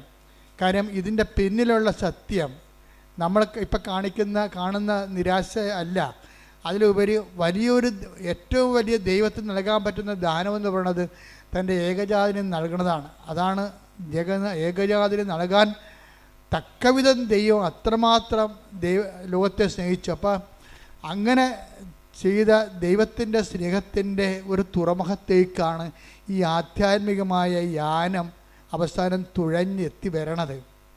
അതുകൊണ്ട് ഉടമ്പടി വളരെ സബ്ലിമേറ്റ് ആയിട്ടുള്ള ഒരു വോയേജാണ്, ഒരു കപ്പൽ യാത്രയാണ് ശരിക്കും പറഞ്ഞാൽ. അതിങ്ങനെ ക്രിസ്തുവിൻ്റെ തുറമുഖത്തേക്ക് നമ്മളെ കൊണ്ടുപോയിക്കൊണ്ടേയിരിക്കുന്നത് നിങ്ങൾ തിരിച്ചറിയണം. അപ്പോൾ എല്ലാ കാര്യങ്ങളും നിറവേറുമ്പോൾ ഇടയ്ക്ക് തന്നെ നിറവേറാത്തൊരു കാര്യങ്ങളുണ്ട് അതിനകത്ത്. അത് ക്രിസ്തുവിൻ്റെ കോളമാണ്. അവിടെ നിറവേറേണ്ടത് ക്യാഷ് ആൻഡ് കൈൻഡ് ആയിട്ടുള്ള കാര്യങ്ങളല്ല, മറിച്ച് സമസ്തവും ദൈവം അവൻ്റെ പാദത്തെങ്കിലാക്കിയ യേശു കർത്താവിനെ തന്നെയാണ്. പ്രാർത്ഥിക്കുക. കർത്താവായ ദൈവമേ, ഉടമ്പടിയുടെ നാലാം ഭാഗമായ ക്രിസ്തുവിനെ തന്നെ സ്വീകരിക്കാൻ എന്റെ ജീവിതത്തെ ആധ്യാത്മിക അനുഭവങ്ങളിലൂടെ ഒരുക്കുന്ന നല്ല ദൈവമേ, നിന്നെ സ്തുതിക്കുന്നു, നിന്നെ ആരാധിക്കുന്നു, നിനക്ക് നന്ദി പറയുന്നു. അപ്പൊ ആദ്യ കാലങ്ങളിൽ ഇപ്പൊ തന്നെ ഞാൻ ആ ദീപക്കിന്റെ കാര്യം പറഞ്ഞു. ദീപക്ക് എന്താ സംഭവിച്ചത്? ദീപക്ക് അവസാനം മനസ്സിലായി, എൻ്റെ കഴിവോ എൻ്റെ പ്രാഗൽഭ്യവും അല്ല, മറിച്ച് ഉടമ്പടി ദൈവം നേരിട്ടിടപെടേണ്ട ജീവിതത്തിൽ കുറേ കാര്യങ്ങളുണ്ട്. അതുകൊണ്ട് ദീപക്ക് തന്നെ വന്ന് രണ്ടാമത് ഉടമ്പടി എടുത്തിട്ട് അത് കറക്റ്റ് ചെയ്യും, ദൈവസ്നേഹത്തോടെ കറക്റ്റ് ചെയ്യും. ആ സെക്കൻഡിന് അവനെ വേറൊരു കമ്പനി 13 വർഷങ്ങൾക്ക് ശേഷം അവനെ കോൾ ഫോർ ചെയ്യും. പെട്ടെന്ന് ഇൻ്റർവ്യൂ, പെട്ടെന്ന് അപ്പോയിൻമെൻറ്റ്, എല്ലാം ഒരാഴ്ചക്കുള്ളിൽ ഒരു മാസത്തിനുള്ളിൽ അപ്പോയിൻമെൻറ്റ് വരും. ഹയർ പ്രൊഫഷനിലേക്കാണ് അവൻ വരണത്. പക്ഷെ അതിനുള്ളിൽ എന്ത് പറ്റും? ദൈവത്തെ അവൻ കണ്ടെത്തിയിരിക്കും. അതാണ് അപ്പോൾ അവിടെ ദൈവം ഉദ്ദേശിക്കുന്നത് എന്താണ്? ദീപക്കിനെ ആദ്യത്തെ പരീക്ഷണങ്ങളിലേക്ക് അവൻ പരാജയപ്പെട്ടതിൻ്റെ കാരണം ദൈവം ഉദ്ദേശിച്ചത് ഏറ്റവും വലിയ നിയോഗമായ ദൈവത്തെ കണ്ടെത്താൻ വേണ്ടി ഈ മകനെ പര്യാപ്തമാക്കുകയാണ്. ഇപ്പം ദീപക്ക് എന്താ പറയണത്? ഞാൻ ഇടയ്ക്കിടയ്ക്ക് ഞാൻ പ്രാർത്ഥിക്കണ മാതാവിൻ്റെ പ്രത്യക്ഷീണ പ്രാർത്ഥന ചൊല്ലിക്കൊണ്ട് നടക്കും. ആ ഹയർ ഓഫീസറാണ്. പക്ഷേ ഇപ്പം ചെല്ലണ എന്താണ്? മാതാവ് ആരാണെന്നും എങ്ങനെയാണ് അനുഗ്രഹം വരണമെന്നും എങ്ങനെയാണ് നമ്മുടെ കഴിവുകൾ വർക്കൗട്ട് ചെയ്യാത്തതെന്നും അവിടെ ദൈവം എങ്ങനെ നമ്മളെ വർക്കൗട്ട് ചെയ്യണമെന്നും അനുഭവം കൊണ്ട് മനസ്സിലാക്കാൻ വേണ്ടിയാണ് ചില സമയത്ത് നമുക്കൊരു ഈടറിവ് ഉണ്ടാകണത്. ആ ഈടറിവ് കാലഘട്ടങ്ങളിൽ നിങ്ങൾ സമർപ്പണത്തിൻ്റെ മേഖലയിലേക്ക് പ്രവേശിച്ചിട്ട് ക്രിസ്തുവിനെ നേടാൻ വേണ്ടി ബാക്കിയെല്ലാം വേസ്റ്റായിട്ട് കരുതിക്കൊണ്ട് ഒരു കൃപയുടെ ഒരു വലിയ യാത്ര നിങ്ങൾ ഉടമ്പടിയിലൂടെ ദൈവം നിങ്ങളെ നിർവഹിച്ച് തീർക്കുകയാണ്. അപ്പോൾ ആവശ്യമില്ലാത്ത ഒരു നിരാശയോ ഭാരമോ ഒന്നും വേണ്ട. ഇതൊക്കെ നിങ്ങൾക്ക് ആവശ്യമാണ്. എൻ്റെ സ്വർഗസ്ഥനായ പിതാവ്, നിങ്ങളുടെ വീട്, നിങ്ങളുടെ ജോലി, നിങ്ങളുടെ വിവാഹം, ഇതൊക്കെ നിങ്ങൾക്ക് ആവശ്യമാണെന്ന് എൻ്റെ സ്വർഗസ്ഥനായ പിതാവ് അറിയാം. ആദ്യം നിങ്ങൾ ദൈവരാജ്യത്തെയും അതിൻ്റെ നീതിയെയും കുറിച്ച് അന്വേഷിക്കാൻ പറയും. അപ്പോൾ കർത്താവിൻ്റെ വചനങ്ങളെല്ലാം കറക്റ്റായിട്ടാണ് കിടക്കണത്. കറക്റ്റായിട്ട് തന്നെയാണ് നമ്മുടെ ജീവിതത്തിൽ ചെയ്യണത്.